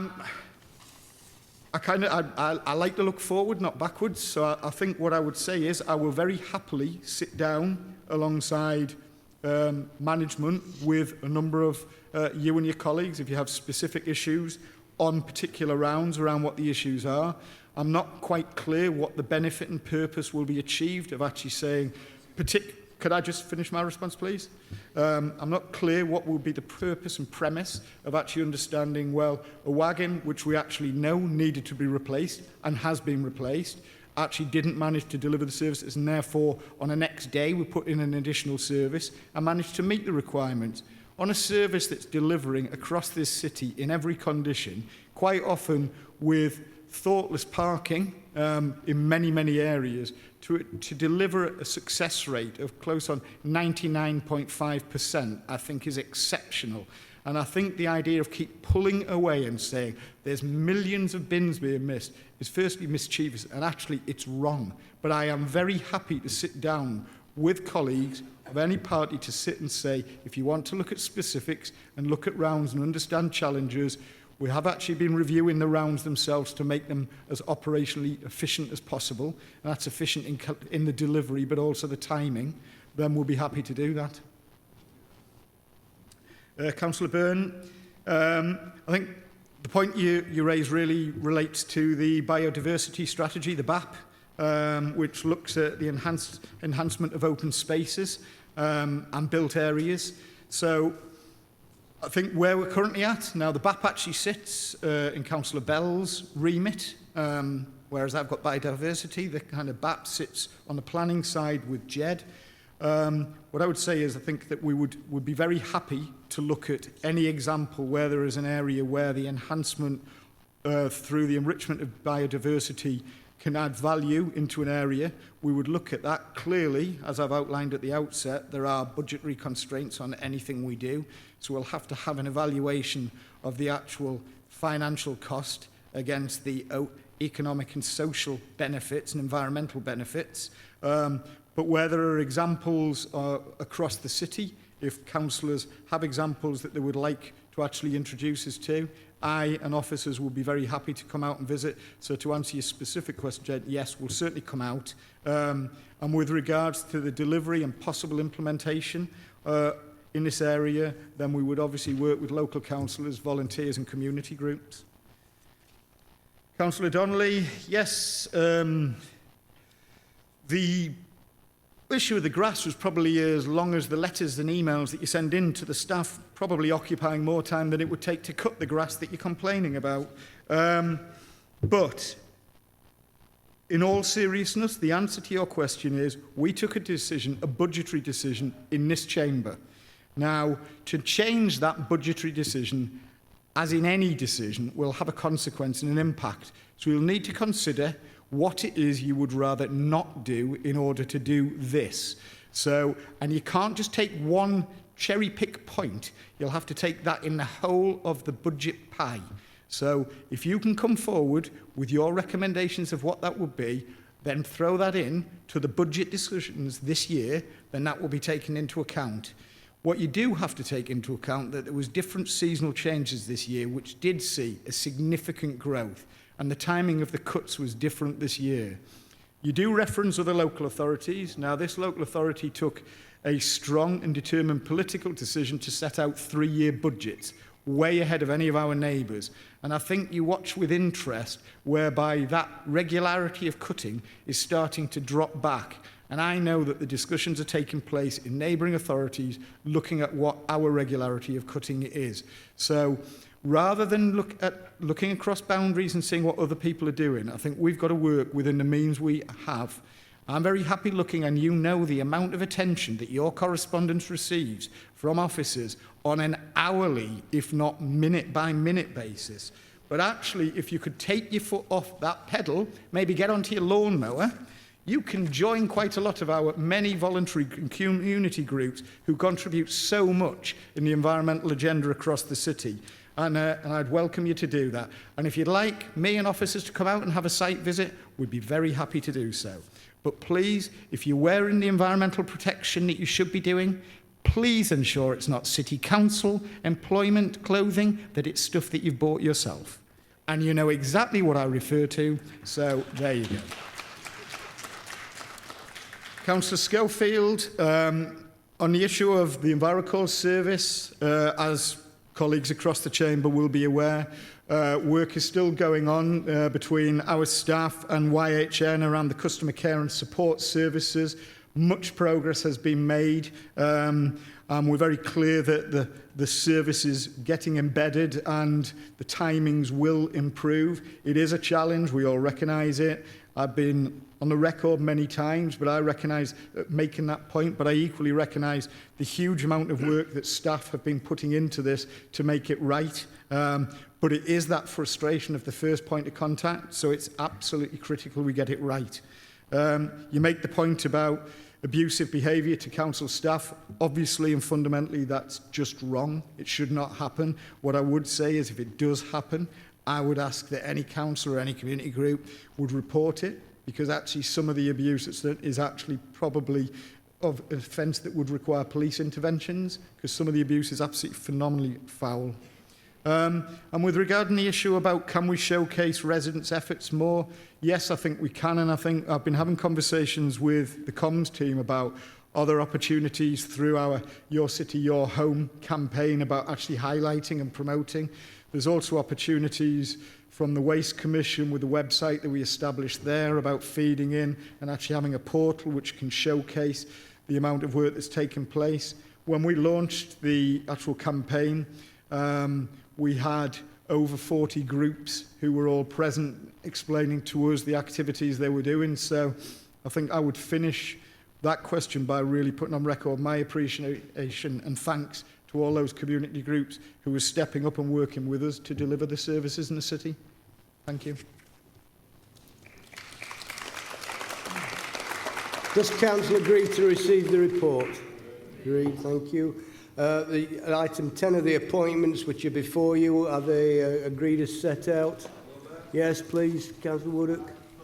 Not just to the Leader of Council, Lower Council, the amendment of Councillors Taylor, Budas and Kemp to climate change. Thank you for that. That's noted. Agreed? Agreed. Thank you. If we now move on to the 3 notices of motion, let's see if we can get through all of them. Could I please plead for members to abide by the traffic lights as they come on in their speeches, and we should be able to cover it quite easily, I think. So the first one is on greater focus on cycling. I'll call on Councillor Folker to move the motion, which was deferred from last month, and I believe it's going to be seconded by Councillor Kane.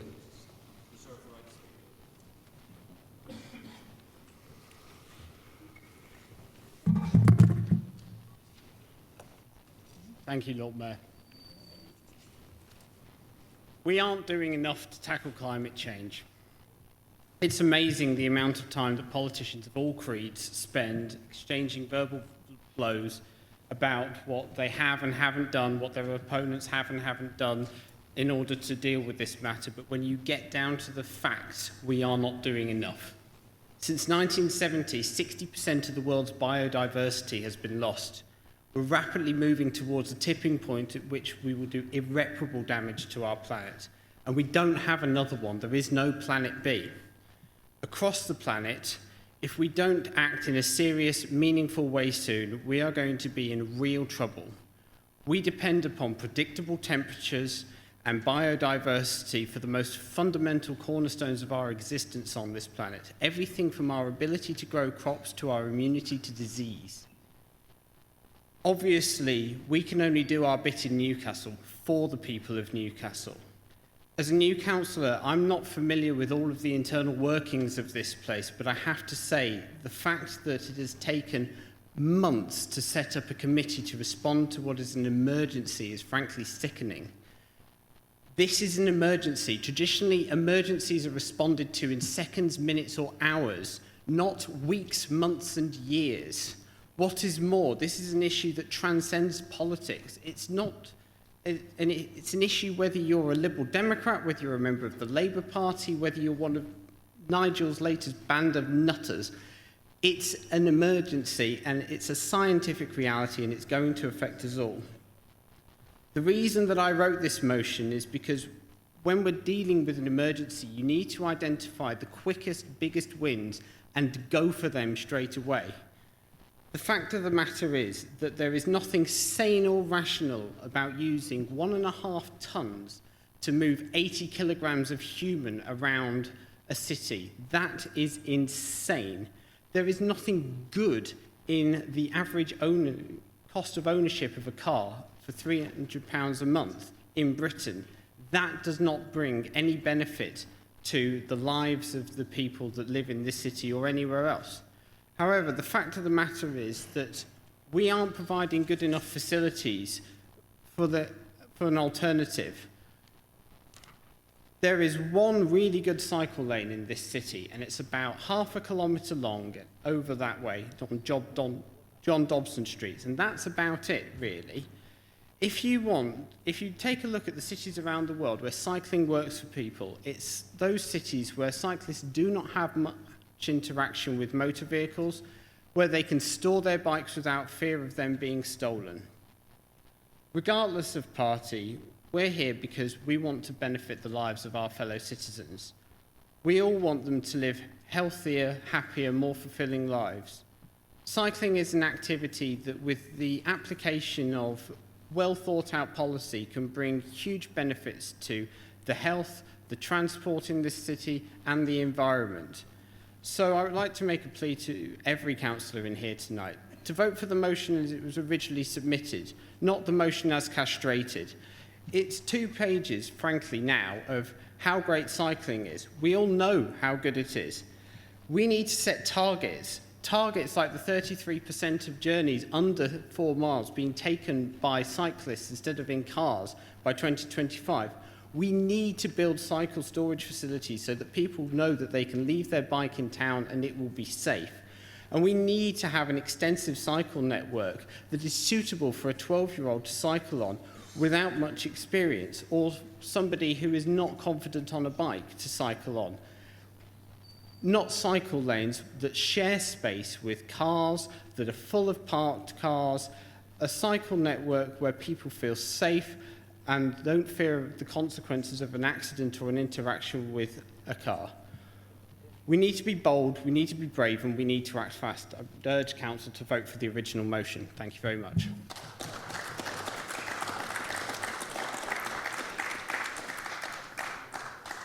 I believe that was your maiden speech, Councillor Falk. Is that right?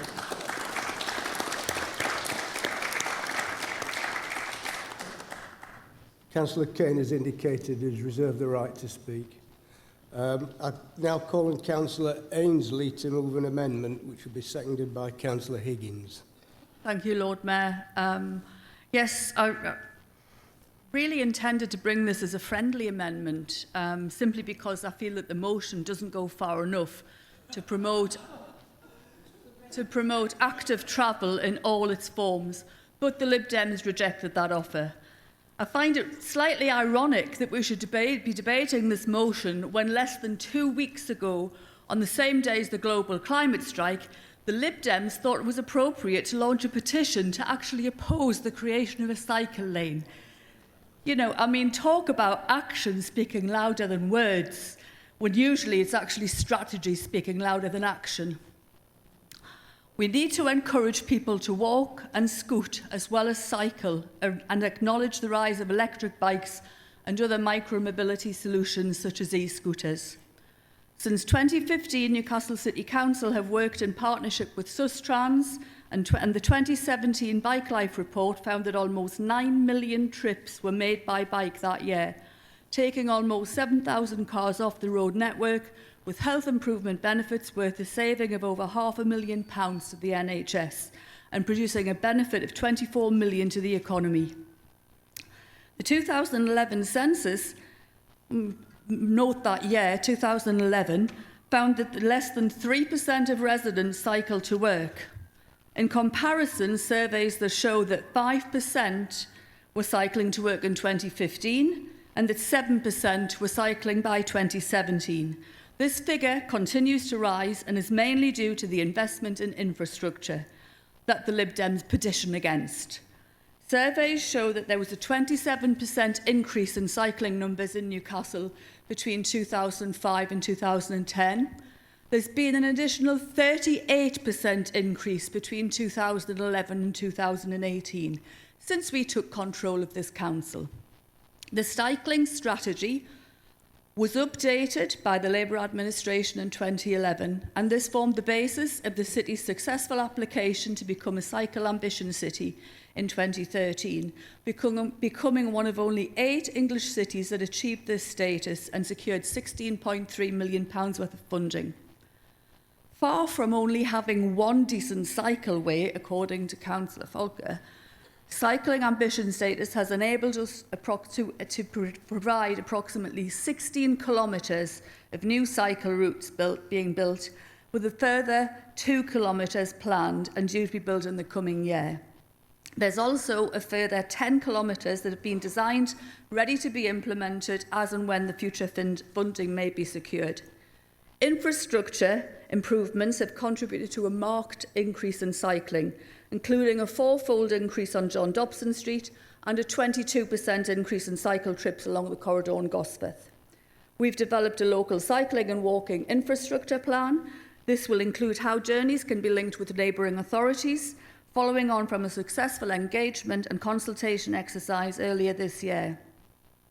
Our aim is to produce an updated cycling strategy that includes a network plan for walking and cycling, along with the consideration of schemes that will be prioritised for delivery to align with the emerging plan to improve the city's air quality later this year. This network plan has been completed following a consultation from which we received hundreds of responses and suggestions. I only hope we can agree that we need to make active travel the mode of choice for people of all ages and not just from when you're 12 years old, as the Lib Dems suggest. For all ages and abilities. I move the amendment and hope you'll support that. Thank you. Councillor Higgins. Thank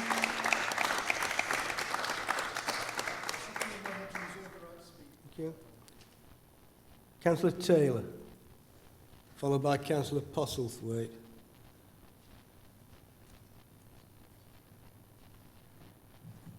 Thank you, Lord Mayor. I'm really proud that we've produced this excellent motion, and I'd like to add my congratulations to Councillor Folker for making his maiden speech quite so impressive. The motion has a lot of ambitious targets, and we do need to have these targets if we're going to actually succeed. And I think the advent of electric bikes and cargo bikes gives us a great opportunity to increase the numbers of our residents who are actually willing to cycle, because it makes it so much easier. Councillor Ainsley mentioned the cycling strategy in 2011. I would point out that that was almost completed before the Labour group took control in 2011, and there were actually very few changes from the the draft version that we'd produced. I was slightly disappointed when I had a look at it to see that being launched by Deputy Cabinet Member Nigel Todd, he was the Member for Environment and Transport, and the sustainability that had been part of my portfolio had been dropped. That cycling strategy, however, had very ambitious aims. We were aiming for a cycling culture, 20% of all trips under 5 miles by cycle by 2021, ensuring that the needs of cyclists were incorporated into future developments and on-road engineering works. And certainly looking at new developments, that simply hasn't happened. Every new development should have a clear cycle routes quite separate from cars. It was going to increase the number and quality of cycle parking facilities, again, not achieved. And very importantly, implementing a proper monitoring regimen so any success in increasing cycling was measurable. The problem we have in this city is that we have a lot of cycle routes. Some are excellent, but some are simply not safe, and cyclists do not feel safe. And others, really good ones, suddenly come to a dead end. I think of the one at Cowgate, for example. The problem is that they're not complying with the design standard, and I do find it rather sad that the Labour group have not understood that the mention of a 12-year-old is a design standard. It is meant to be designed for a 12-year-old to use on their own. It's got nothing to do with not allowing children younger than that on the routes. My other concern is the loss of a cycling officer. When we were in control, we had a cycling officer, and it's all very well saying, well, everyone's a cycling officer, but it leads to a lack of leadership and a lack of continuity. We can have one highway officer who comes along and designs something, and another one coming along and saying, oh, well, I wouldn't have done it like that, and doing something completely different the next time. Now, as for the amendment, I really do feel this waters down the emotion. It's taken out the targets, it's taken out the design standard, and I have to say, this is a motion on cycling. I rather feel that adding walking in is rather like us having a motion on Kashmir and then adding and Hong Kong at the end. I mean, these are both crucial issues, but they are separate. This is a motion on cycling. So we need to have routes that are safe, and it's, you know, if there are objections to routes, they have to be taken seriously if they are not felt to be safe, because they're just not going to be used. So I think we also need to look much more about the cycle storage. Again, the aims of really the council being responsible for this has gone out of the motion, and we need to put back that target. If without a target, you've got nothing to measure. Thank you. Thank you. Councillor Postlethwaite, followed by Councillor Woodard.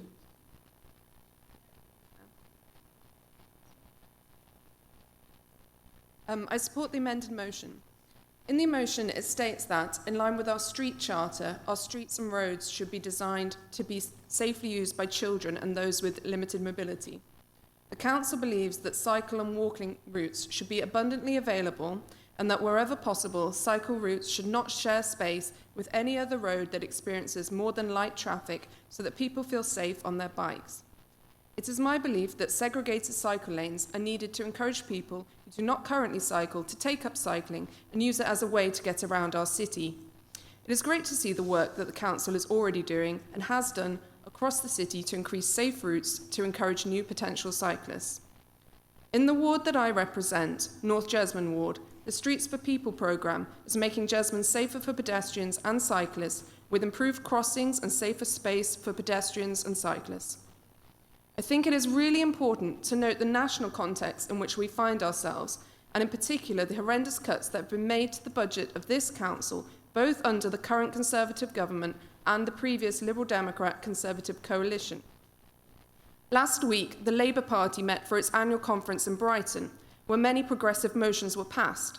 These included a commitment to a Labour New Green Deal that, and I quote from the motion, will take transport into public ownership and invest in expanded, integrated, free or affordable green public transport that connects Britain, including local schemes that make walking and active travel safe, attractive, environmentally sustainable options benchmarked against European practice.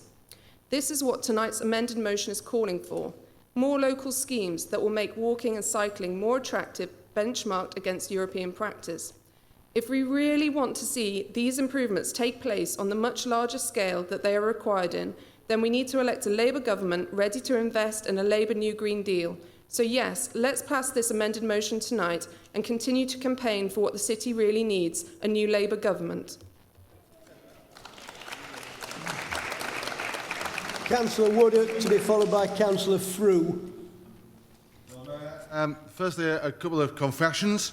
I am not a mammal, a middle-aged man in Lycra. I am middle-aged, but I'm not in Lycra. I don't drive, so I do have a bit of a vested interest, I suppose, in better cycling, be that in the routes, or be that in the infrastructure at the end of those routes. But I also have a vested interest in the motion as a citizen concerned about the welfare not just of myself, but also my fellow citizens here in Newcastle. Cycling is one of the best ways to challenge the city's high levels of pollution. For example, on Gosforth High Street. Getting around modal change, or rather getting modal change, is at the heart of our climate change policies. It also makes inroads into the obesity problem, which is a national problem, but also hits home here in Newcastle. To do that dual role, we need to have a better deal for residents. And this motion, unamended, does just that. Having better facilities for bikes in town, for example, better cycle lane design has been alluded to before. Those who have been up the top end of Gosforth High Street will know about having, if you're a cyclist, to go behind the bus shelters, not to do anything rude, but because you're forced to go past that way on the supposedly safer cycle route. It's intimidating. If this motion is to be carried, and I should believe it would do, those standards that it has in place will mean for the city it is win, win, win. As I said before, this motion is for the future, for this city, and for taking forward a better future for us all. In short, Lord Mayor, the amendment is, in my opinion, a bit anodyne, not challenging, and doesn't really move things forward. As Councillor Kemp said before, I want to look forward, not back, and to have those stretching targets really would give some impetus into that. As I said before, as a non-mammal, I'll be keenly supporting the main motion. Councillor Frew, followed by Councillor Keating. Thank you, Lord Mayor. So I don't want to be too mean about this motion because it looks like a first go, and as I understand, it's a maiden speech. Very well done. Are you going to let me speak? Okay, carry on, Councillor Frew, please. So, also as a relatively new member, I don't know much about cycling strategy in the city, so I went away and did research, and I looked into what is actually being done by the council, and that's the main problem with this motion, is why I think it needs amending, is to put the word ongoing onto most of the things that are said. Because it's not like the council standing around doing nothing. The council is investing in the Streets for People campaign that Councillor Postlethwaite brought up. That's £5.7 million investment. And it's really important that we talk about where the money comes from to do this, because especially ring-fence money. And that 5.7 million doesn't really go very far, because this is coming from the Cycle City Ambition Fund, which the Liberal Democrats aren't going to get to weasel out of this. It was Nick Clegg who felt very proud of £114 million in 2015. Now, that sounds like a lot of money, but when you're talking about something that only that will cost £1 million per kilometre, 114 doesn't go very far. Across the entire country, and we've not had anything else in the last 4 years, it's really pitiful. And it's part of the cuts that this council has faced. And on top of the measly amount that the central government gave out, they also expected Newcastle to put £10 per head on top of that funding out of our already constrained budgets. Now, I'm also surprised to not hear the Lib Dems bragging about their time in council when they had double the budget that this council has and all of their investment and their wonderful achievements. Because I've been a cyclist in this city since 2010, and frankly, I can't think of a single cycle route that matches up to the standards that the Lib Dems are trying to push now. I can't think of a single one that existed in 2010. And now they're going to criticise us for them not existing? Because infrastructure is expensive. And also, I would urge Councillor Falconer to talk to some of his colleagues who sit in the scrutiny process. The scrutiny process has gone over the cycling strategy over the last year, discussed the strengths and weaknesses of the strategy, and how much it is tied down to being able to get central funding. Because the funding is tied to value for money, and the way that skews, it skews towards wealthy areas like the ones the Lib Dems represent. It skews towards supporting people who have 3 cars already and they should maybe cycle a bit, rather than putting the investment into places where people don't have cars and would probably jump on their cycle happily. And that's the problem with, again, the things that Nick Clegg liked to trumpet about. Can you wind up, please? Yes. So I just want to make it clear that Labour is committed to cleaner, safer and healthier transport, and the word ongoing is the key word of this amendment.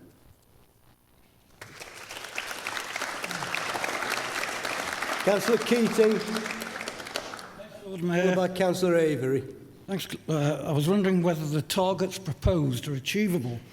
Odense, smaller than Newcastle, in Denmark, has in quite a short time laid down 500 kilometres, 500, think of it, of cycle highway, 157 cycle-only bridges, and persuaded 80% of children to cycle to school. So radical change can be achieved, but Odense has spent more than £2 billion, not million, pounds, and Denmark is very flat.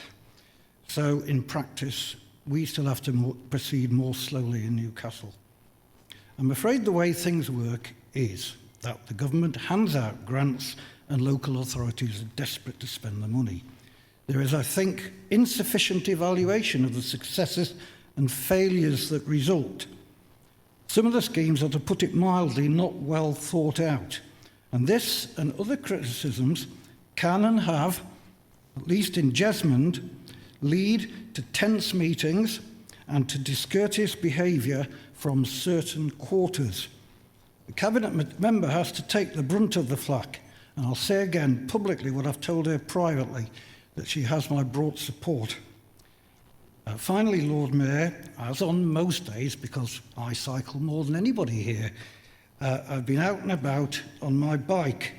I'm glad to report that in John Dobson Street, I found 223 bikes in an hour from 4:30 this evening. Not as many as it sounds, of course, but quite impressive compared with the last time I was there anyway.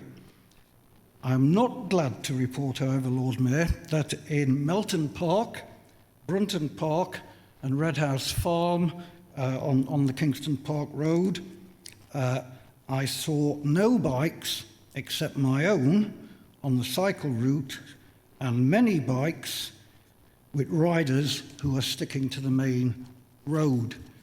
I know some of these, they don't like being called men in middle-aged men in Lycra. They say they are proper cyclists. Thank you. Councillor Avery, to be followed by Councillor Kane, who reserve the right to speak. Thank you, Lord Mayor. I'm going to deal with 2 issues. The first is is why I think walking should be in this motion. So it was raised earlier that this would perhaps be like Kashmir and Hong Kong. I would say if you were discussing democracy under siege, it might be quite relevant to talk about Kashmir and Hong Kong.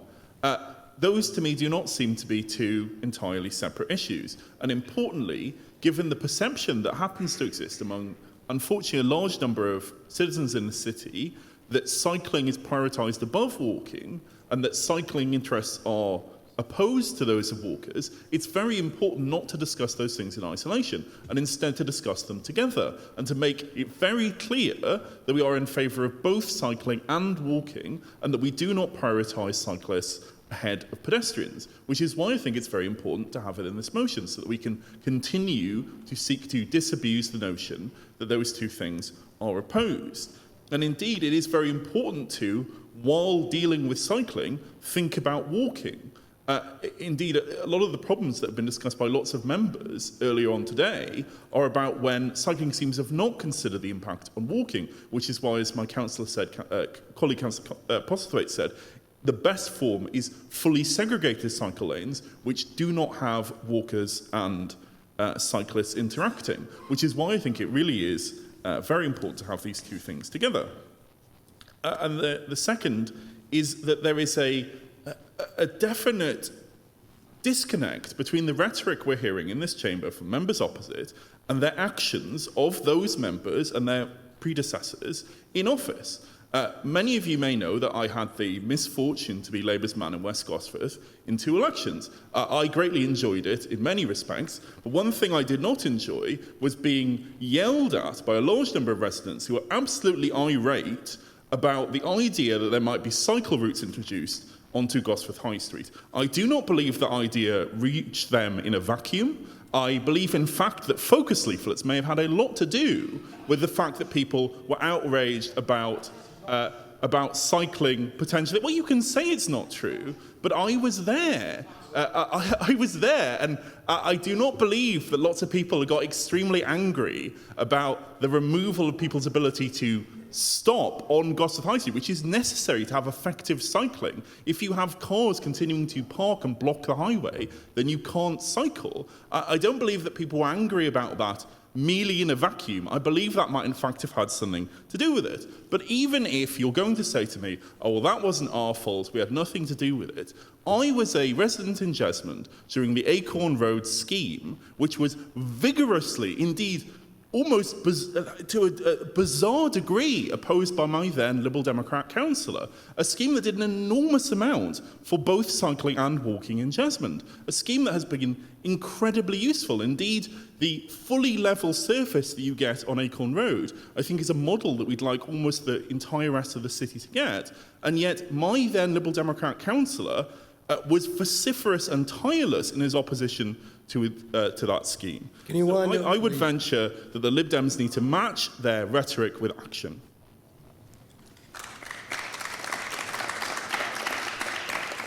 Councillor Kane to be followed by Councillor Higgins, who also reserved the right to speak. Yeah. Thank you, Lord Mayor.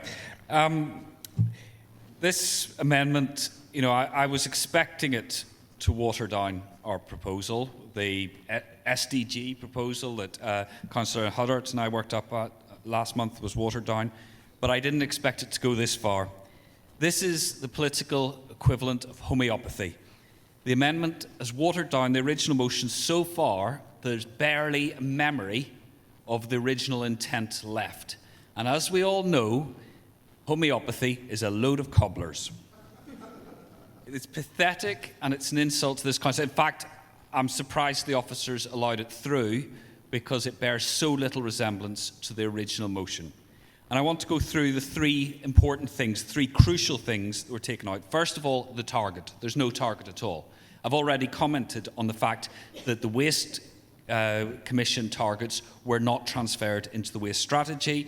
We're talking about very ambitious carbon targets, and yet here's another example where the targets just get scribbled out. The level of cycling that Councillor Falk proposed is equivalent to what Copenhagen is already achieving, so it can be done. It requires investment, it requires change.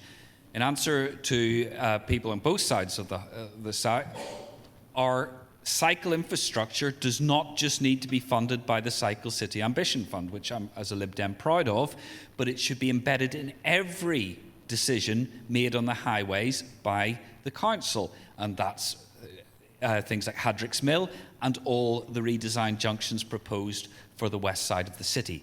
That's what has to happen. It doesn't cost much extra if you embed it at that point rather than trying to retrofit it. So we need a target. This amendment means nothing without a target. Secondly, the 12-year-old, unaccompanied 12-year-old standard. This is essential. Councillor Inslee said she's working closely with Sustrans, well, she can't be working too closely because this is their standard. It is also the standard being adopted by Andy Burnham in Manchester. So it is a standard, for want of a better term. And cycle routes have to be designed not for cyclists, but for people who don't cycle yet. That's the whole point of the 12-year-old standard. And the last point is on cycle storage. Again, if we're expecting people to get out of their cars and commute into the city centre, then they need somewhere secure to leave their bikes so they'll be there when they come back. Now, Northumbria University's done quite a lot to secure cycle place, but around that campus, the hospital and the other university, there are gangs of thieves who circulate constantly looking for bikes with weak locks. We need secure cycle storage, and again, it doesn't have to come out of the main revenue of the council. There is Section 106. There are other forms of funding that we can use to implement essential infrastructure like this. So, you know, I'm really gobsmacked, and I hope that Councillor Higgins is going to stand up, withdraw his amendment, because with all this talk we've had on clean air, climate change and stuff, this amendment is pathetic. Thank you, Lord Mayor.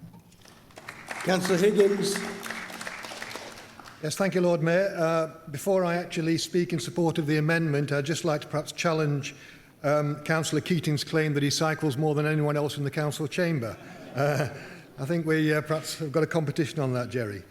Lord Mayor, I'd like to speak in support of the amendment to Councillor Folker's motion this evening. Can I first of all comment on some of the content of the motion itself? And in reality, as a keen cyclist myself, I do have some sympathy with much of that content. However, Councillor Folker makes reference to the feedback from the recent response to the Council's air quality plan and the public's understandable plea for significant improvements to public transport. I would fully endorse this view and suggest that the introduction of quality contracts in relation to private transport operators as a first step towards achieving this is very important. Councillor Folker might therefore wish to query the stance of his colleague Councillor Stone and others in his party in repeatedly supporting those private transport companies who consistently oppose our steps to introduce these measures and to gain greater control over our public transport structure for the benefit of everyone. Councillor Folker also speaks of an aspiration to persuade 33% of car users travelling less than 4 miles into the city to cycle by 2025 and suggests that we draw up serious proposals to allow this to happen. A laudable aim indeed. However, it is hardly consistent with the howls of anguish that we hear from members of the party opposite through the media and elsewhere at our recent attempts to reduce car use as part of our strategy to improve air quality in the city. Can I suggest to Councillor Folker that he might again persuade some of his colleagues to put the interests of our city before their own naked political opportunism? Lord Mayor, I've become accustomed and a little tired of the party opposite over the years seeking to claim the moral high ground on environmental issues, and I suggest that occasionally they might wish to check their own credentials on this. Yes, we need to encourage cycling in the city, but we need to take the opportunity. We need to take the wider opportunity with us. We need to take the wider community with us if we are to create a truly cycle-friendly environment. We need to also take the benefits of cycling into our more disadvantaged communities where the benefits will be felt and break away from the image of cycling being a middle-class preserve. Moreover, the benefits of cycling are not just in relation to young people, but also older people who do not consider themselves to be cyclists, but would improve their health and quality of life by getting on a bike. Whilst therefore thanking Councillor Faulkner for bringing this issue to Council this evening, which is timely as we are setting up a climate change committee, I would support Councillor Ainsley's amendment, which more clearly endorses the steps that we are taking to encourage cycling and environmentally transport within the confines of the resources that we have at our disposal. It is an approach that is geared towards inclusiveness and a wide range of approaches embracing public transport, cycling and walking as a way of both improving our air quality and our environment and the general health of all our citizens. I commend this amendment to Council, Lord Mayor. Thank you. And finally, I'll call on Councillor Faulkner to reply.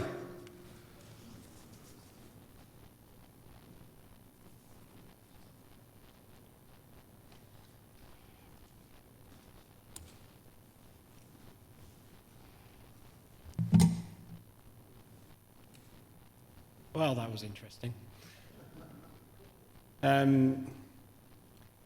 Obviously, I'm very grateful for the Council for recognising that we don't want anybody aged 11, 10, 13, 14, 15 or 16 cycling on any of these cycle paths. They absolutely must be 12 years old, because that would be completely ridiculous.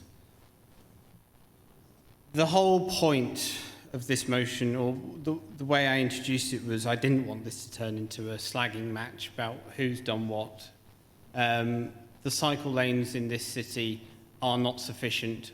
We do not have a good enough cycle infrastructure, and we need to work harder. The problem that we face with climate change is so far above and beyond whatever differences exist between these two great parties. There is no time for this. There is only time for action, and the time for action is now. Thank you. Okay, the motion has been there has been a proposal to amend the motion. Is the amendment agreed? No. Do we have to go to a vote on this then? If you can please pick up your devices, whatever they are, and vote now.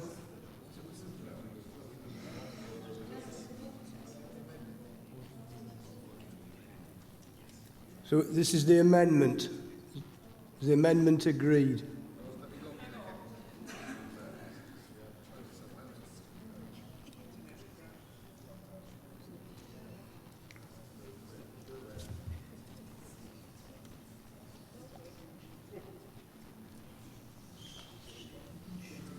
Is that it? Okay, the amendment is agreed. So it becomes the substantive motion. Is the substantive motion agreed? Agreed. Thank you. I move on to agenda item 12, which is the motion on EU citizens and settled status. I'll call on Councillor Stone to move this motion, to be seconded by Councillor Taylor. Thank you, Lord Mayor. As it stands, this could be the last meeting of the City Council before we face a no-deal Brexit on the 31st. I think it's appropriate that we use this occasion to formally recognise that the EU 27 nationals living in Newcastle are a vital and valuable part of our city and our shared local communities, and we wish to place on record that their contribution to the vitality and the well-being of Newcastle is welcome and valued. The government intends to end free movement for EU citizens as of 31st of October. This will directly impact on any EU 27 citizens living in the UK who, for whatever reason, work, education, visiting family, are out of the UK on Brexit Day, if they have not yet secured settled status. Only around 1 million of the EU 27 citizens have so far secured this in the UK, with 2.6 billion still to do so. Now, this is a big change of government policy from the previous withdrawal agreement put forward by Theresa May. Failure to adequately safeguard continuing rights of EU citizens in the UK will also risk a situation where rights of UK citizens living in the EU are no longer guaranteed, and this needs to be urgently addressed. We know that 10% of NHS doctors and 7% of NHS nurses are EU citizens. We know that EU nationals make a major contribution to our healthcare, our social care, our universities, our businesses, our arts and culture, our shops, bars, restaurants, hotels, even our plumbing. Amongst my neighbours and acquaintances, I can count European academics and students, a businessman heading a leading knowledge economy business, a neuroscientist at the Centre for Life, a product designer working at Nissan, bartenders, cleaners, the respite carers who care for my partner's father who has dementia. They come from Slovenia and Croatia. They are not sure that they can continue to come and provide that service in the future. I know of a number of families where one partner is an EU citizen and their children are EU citizens, and all of them are concerned about their future in Newcastle after the 31st of October. The case that has struck me the most is that of a constituent who moved here from Portugal in 1980. He works long hours as a lorry driver, but he's also a kinship carer who, along with his wife, provides exemplary care for their grandchildren. Now, he applied for settled status and was initially refused because he told he couldn't demonstrate evidence that he had permanent links here. I am pleased to report this is overturned when he gave me his NI number and asked him to take into account 40 years of tax returns. I hope all of us here agree the rights of the EU 27 citizens who live in Newcastle and regard this city as their home should be safeguarded. There's a very real risk that their status will be downgraded and they will face not just uncertainty whether they have a right to remain, but also discrimination on issues including tenancies in the social and private rented sectors, on access to NHS healthcare, and on their employment rights, and we don't think that is acceptable. There is an important responsibility on this council to do what it can to assist our fellow Newcastle citizens, not just offer warm words. And I'm concerned to have heard from at first hand that many have found it difficult to access help and advice on registering for settled status. The council website states that we are one of the local authorities supporting EU, EEA and Swiss citizens completing the ID verification part of the process, offering help with scanning the EU passports and with completion of application forms. But I have spoken directly to many people who have said they had rung the council's advertised number, but their calls have been transferred to a number not recognised message and their calls disconnected. And when they have tried the customer service lines and the switchboard and to speak to an operator, they've been told the service is not available in Newcastle and they should apply online instead. Now, that service is not available to apply online on the council's website as far as I have seen. I've been told that the council spent money on training staff to provide this service, but a decision was taken to abandon it. I've been told this was because the government didn't want the council to deliver it. I hope the administration can assure it that this is in fact not the case, because it would be deeply regrettable if the council is doing the government's bidding on this, and I hope some light can be shone on the situation. The motion seeks assurance that the council will address this to help the Newcastle's EU27 citizens secure settled status and avoid their rights being lost. In closing, Lord Mayor, I would point out there is a rally for our rights by EU27 citizens taking place in central London on October the 12th, and many people from Newcastle will be taking part in that. I offer my support to those Newcastle EU27 citizens who are taking part, and I hope that colleagues across the Chamber will show support and will show solidarity by taking steps to safeguard the rights of our fellow citizens of Newcastle and support the motion because it's the right thing to do. Thank you very much, Lord Mayor.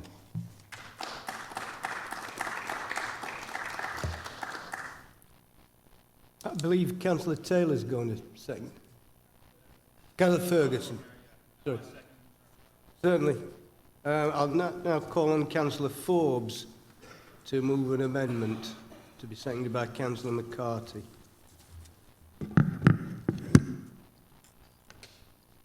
Lord Mayor, colleagues, let me let you into a secret. I had a very strange sensation when I first started reading this motion.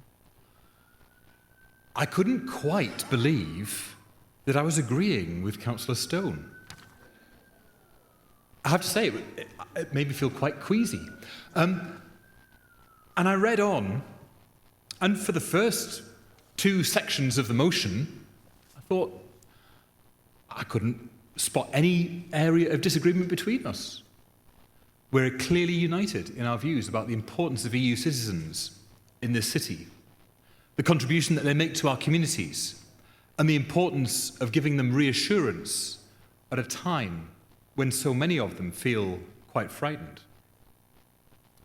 But then, of course, it resolved itself, because I then started to read on, and Councillor Stone's negative, carping criticisms of the council shone through. There are a couple of things I need to say about this. Firstly, we are the only authority between Leeds and Edinburgh to offer this kind of service. We choose to do it because we think it's the right thing to do to support our EU citizens in this city, but of course, as a result of us providing this service, it attracts people from a wider catchment area. And secondly, the scenario that Councillor Stone describes in this motion was one particular afternoon when the Home Secretary made a comment, an announcement about the ending of the free movement of people on the 1st of November, And as a result, we had several tens of people ringing the helpline at once. And that's the reason why, on that particular occasion, it failed. Now, of course, why would Councillor Stone ever let the truth get in the way of a good headline? So what I'm seeking to do is amend this motion so that it's factually correct, so that it says that we are offering a document verification service. It points out the ludicrousness of it, that you can only scan documents if you have an Android phone and not an iPhone, and therefore that disenfranchises a lot of people from being able to do the service themselves. That's why we're offering this. But also, in addition to changing that section of the motion, Lord Mayor, to make it more factually accurate, I did feel I had to alter some of the bullet points at the end. Because if you read the last bullet point on the council agenda paper, it's repetitive, incoherent, makes absolutely no sense. Oh, sorry. Stone is standing. I was actually referring to the motion rather than Councillor Stone, but they're probably... No, I'll let him make a point of order first.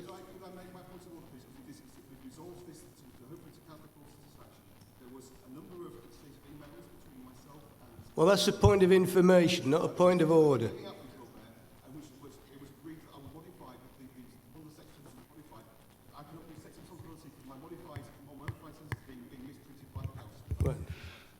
So not only does he speak gobbledygook, he writes it as well. And the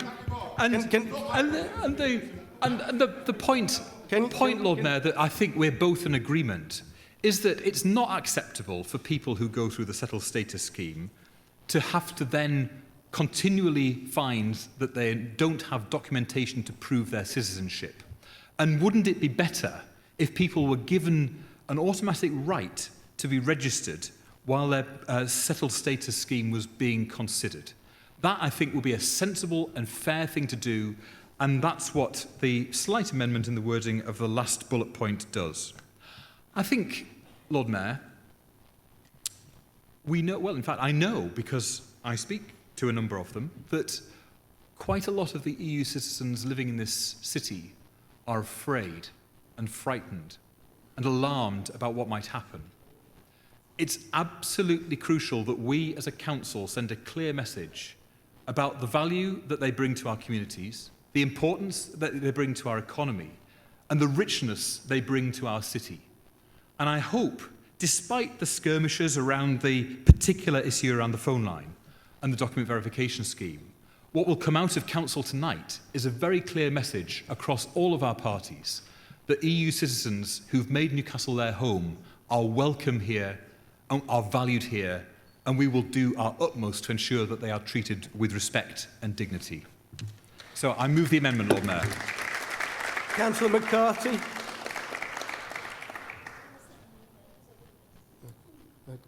Councillor Avery, followed by Councillor Shatwell. Thank you, Lord Mayor. I agree with Councillor Forbes. I think it's unfortunate that something on which we appear to agree about 90% of the time has been dragged into another of our usual spats. And I know the members opposite will say, I like to spat, and I confess I do. But this is one issue where I think it'd be really helpful for us to speak with one voice and say to our residents that we across parties do agree that people should have the right to stay here. They are a valuable part of our city, and that we should be turning our fire on the person who actually lent to the deluge of phone calls which unfortunately crashed the phone line, which is Priti Patel, that we should be uniting in condemnation of her deeply offensive authoritarian rhetoric and the degree to which she is intimidating and frightening our residents. And unfortunately, when she goes on television and says such things, it is going to lead to many people being afraid, because that's what she intends to do. She intends to frighten them. And those people are then going to ring up the helpline that is nearest to them, which is what happened. And unfortunately, with the council and in the financial resources that we have now, we're not really able to deal with 40 or 50 calls at once. And that is just an unfortunate fact of life. And I think it's unfortunate, therefore, that the Lib Dems have chose to zero in on that. Because as I've said previously, I think we really need to focus on what we do agree on, which is that this is absolutely wrong. We need to be working together to prevent it from happening. And therefore, it is odd to me, as it was odd to the leader, to focus in on this relatively minor detail on something we should be able to agree on. And I accept that it would have been very upsetting for those people who are unable to get through.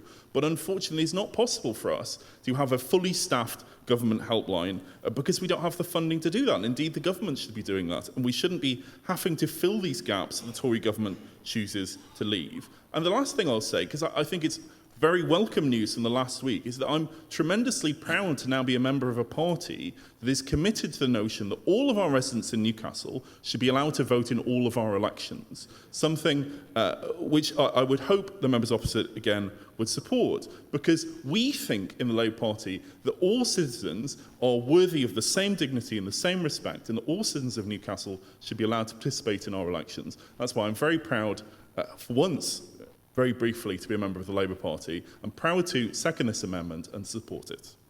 Councillor Shatwell, followed by Councillor Schofield. I support the amended motion. Like others who've spoken, I believe EU nationals are a vital and valuable part of our city and our local communities. However, I'm also concerned about all instances of discrimination and prejudice to all communities in the city as a consequence of the EU referendum and also the conditions that led to it. The uncertainty faced by EU nationals of a no-deal Brexit is of course chaotic and unsettling, but this is a continuation of the Tories' hostile environment which affects all migrant workers in our city. The Tories' increasing far-right rhetoric promoted by their racist and Islamophobic leader not only risks the freedom of EU citizens, but is causing divisions across the whole of society in order to weaken the collective power of the working class, whatever their nationality. And they still continue to cast themselves as the defenders of the will of the people, as both Oscar and Nick have mentioned. Priti Patel reminded us in her absolutely terrifying speech at the Tory conference this week that she is driven by the people's priorities, announcing again this week that the Tories will end freedom of movement once and for all after the UK leaves the EU. In sharp contrast, at Labour Party conference last week, members unanimously voted on a policy motion calling for the extension of free movement and rejecting any immigration system based on quotas, caps, targets or incomes. The conference motion further called for the closure of all detention centres, the end of no recourse to public funds policies, and for the first time, as Oscar's also mentioned, extending equal rights to vote in general elections for all UK residents, regardless of nationality. So hopefully we'll have a Labour government very soon to turn the tide and implement these policies. But in the meantime, the Tories' settled status scheme, like all their policies, has inequalities built into the system, which inevitably hit the most vulnerable the hardest. Last month's national charities revealed that citizenship rights of nearly 1 million children of EU parents have been overlooked, particularly those children whose parents have only been given pre-settlement status. This is particularly concerning for children separated from parents and in care, as well as young people under 18 in custody. Other communities, such as Roma, have also experienced difficulties with the application process, and several Roma community leaders in Newcastle are inundated with requests for help from their communities. When the National Roma Support Group trialled settled status, they found that less than 3% could submit an application without a caseworker. Roma face multi-layered barriers as they're more likely to be digitally illiterate or excluded, to have language barriers, a precarious employment history and distrust in public institutions rooted in historic discrimination and racism. So we need to ensure that the most appropriate support is available to all EU residents in the city, but which also acknowledges such specific barriers. And whilst we wait for a forthcoming Labour general election victory, our priority must be uniting all communities on a class basis on the issues that affect everyone. Councillor Schofield.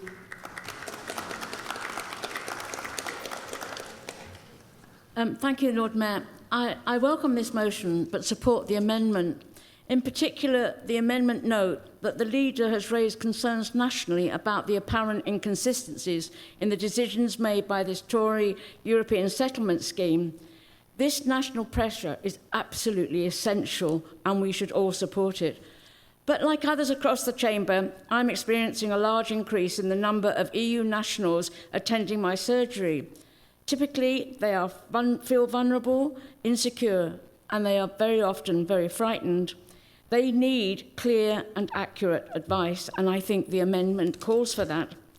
So I support the amendment proposal that the Chief Exec writes to the Home Office seeking further clarifications to ensure that I am in a position to give correct and useful advice to residents. But as we know, the problems go beyond the misery of individuals and families that has been caused by the scheme. The impact on services, particularly health services, locally and across the region, could be devastating following Brexit. For example, there are 5 big risk areas in regional health services. Paediatric cardiology is at the greatest risk, as 50% of its medical staff are EU nationals. For all these reasons, as the amendment urges, we need accurate evidence on which to base our services when reassuring EU nationals in our wards, the city and across the region. It's not enough just to say they're welcome here and their contributions to our society are valued. We need to be giving them the correct advice they need. Thank you.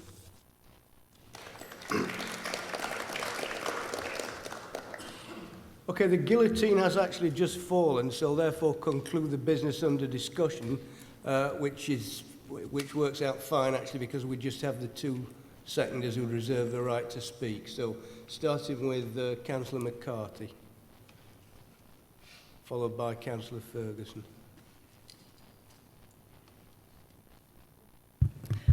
Thank you, Lord Mayor. I'm really pleased to second the amendment because I think we share across this council chamber the view that Newcastle is a welcoming and friendly city. That includes the EU nationals who live here. They are, as Councillor Stone said, they're welcome here. They are part of our community. They are our neighbours. They're part of our local communities. They're our colleagues, indeed, and we do value them. EU nationals do contribute significantly to the support that's offered, particularly in frontline services. Councillor Schofield has talked about the contribution in the health services, but obviously they also contribute to care. We have a small number of EU nationals who contribute to the City Council, and of course a number of those workers in our universities. Lord Mayor, I think the EU Settled Status Programme is a really important offer to make sure that local EU residents are able to access the right level of support in a face-to-face way, which is what the Council is offering. We know, and some colleagues have shared this, that those residents are suffering from the mixed messages that they're hearing. Councillor Avery made reference to the Home Secretary's comments, which completely crashed the system nationally and had an impact on our system locally. And, you know, because most EU nationals have been asked to do to access that information online, often they need support in doing that. So I think, you know, the sort of support that's been available from the City Council will aid them in those attempts to make sure they get the right status for the future. And I think right across this council chamber, we will share those concerns about what is being offered to about 40% of applicants around what they're calling pre-settled status, which doesn't feel like proper status, I guess, to any of us. And that is creating huge worries and concerns for others. Lord Mayor, I think we do worry about the access to the system, and we want to do our bit. And I think the amendment, therefore, is calling on the government to make sure that they respond to the issues that have been raised with us. For example, if you are given an app, which is what the settled status opportunity does, rather than a piece of paper, they can't actually share that necessarily with their employer or with others. We want the government to make clear what their views are on immigration, because, like my colleagues, I am very concerned about the racist, Islamophobic way the Conservative Party behave, and if that is reflected through government, then that will raise huge concerns, I know, with everyone in this council chamber. And last but not least, Lord Mayor, we want the government to reaffirm EU citizens' rights before the end of this month, when we might end up in that position where we and others are in a very difficult situation. Lord Mayor, I'm happy to second the amendment. Thank you. Councillor Ferguson. Thank you, Lord Mayor. It is a matter of some regret for me that I must stand here this evening in some frustration. I have seconded a motion on the EU previously in this chamber, and when we did that, we spoke with one voice, and this council chamber united in a common cause. And I agree with Councillor Avery that we should speak with one voice on these issues. But I would like to point out that on this occasion, that was in the gift of the party opposite. They chose to table an amendment. This could have been a simple matter to solve in this chamber if the Leader of Council simply accepted that mistakes have been made.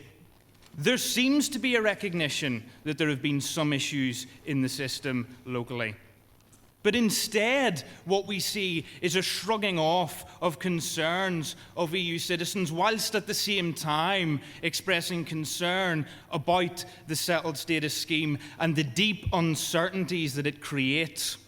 What would it have cost you to just simply accept the motion as it stood and accept that mistakes were made? We are talking here about residents' concerns reflected to us, and we bring them up in this chamber in good faith. We are united in this chamber in our concern for EU citizens and for the uncertainty that they are living under at the moment. But I must ask, why doesn't the party opposite dispense with the cheap taunts and the fancy words that they have relied on consistently throughout this meeting this evening? Why don't they take responsibility and deliver the services that the residents of this city deserve?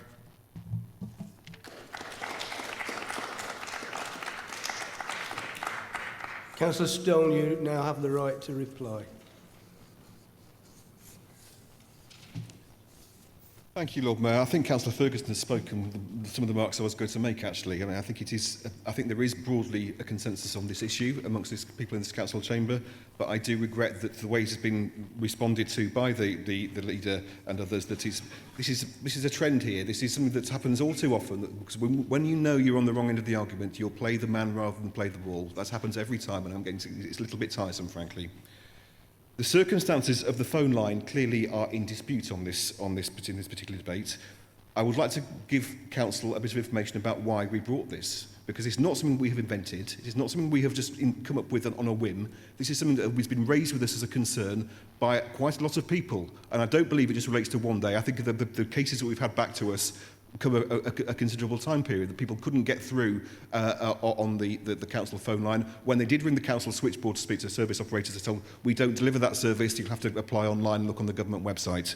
So there has been a communications issue here for this council, and I think that the amendment just airbrushes that out of the equation completely, and I think that's unfortunate. These issues were raised with us by people like very senior academics at both universities. These issues were raised with us by a former Labour councillor who raised this concern because he had real problems in raising these issues and contacting the council to deal with the settled status of his wife, who is a French citizen, and of his children. Now, this is not something we've just made up on a whim. This is people have raised with us and saying they have had problems contacting the council about this, and the information they've had from the council has been wrong. And unfortunately, the amendment seeks to make no acknowledgement of that whatsoever.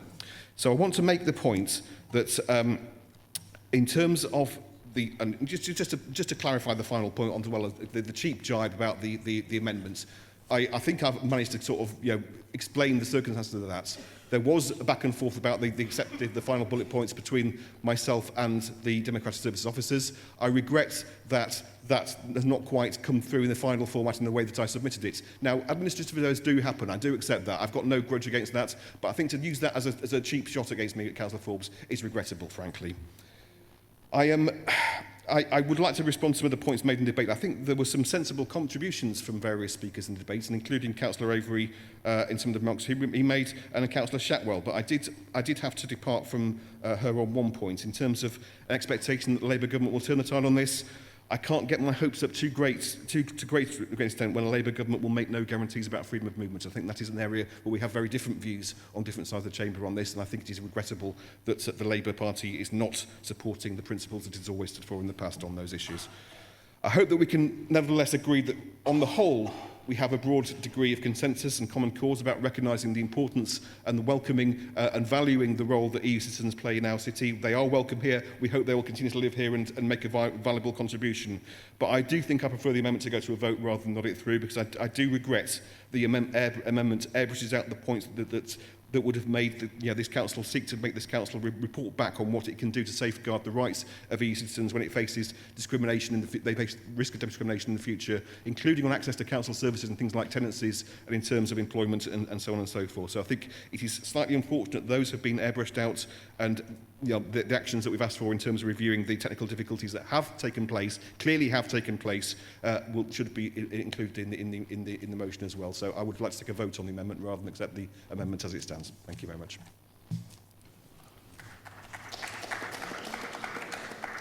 Well, the proposer of the motion has asked for a vote to be taken on the amendment, so we'll go straight to that.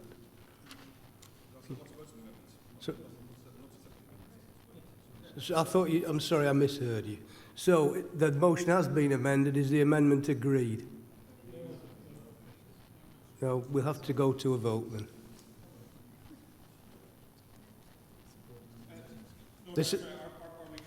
We're voting on the amendment.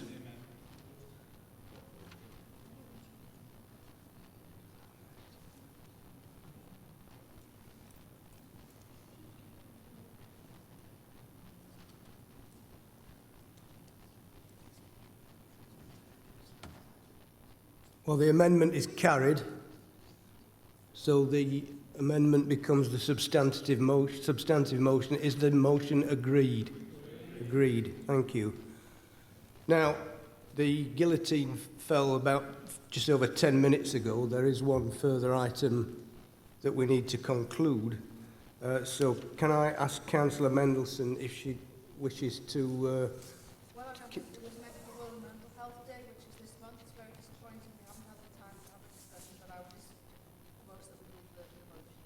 So, Councillor Mendelsohn is asking to move to the motion. Sorry, Councillor Kilgour.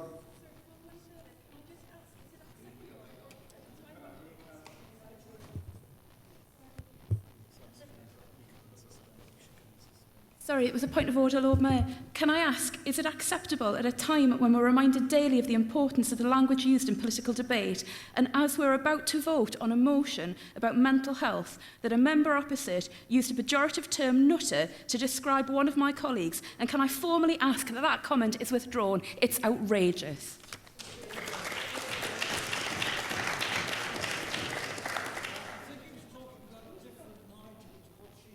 Yeah. I have to say I missed the comment. So,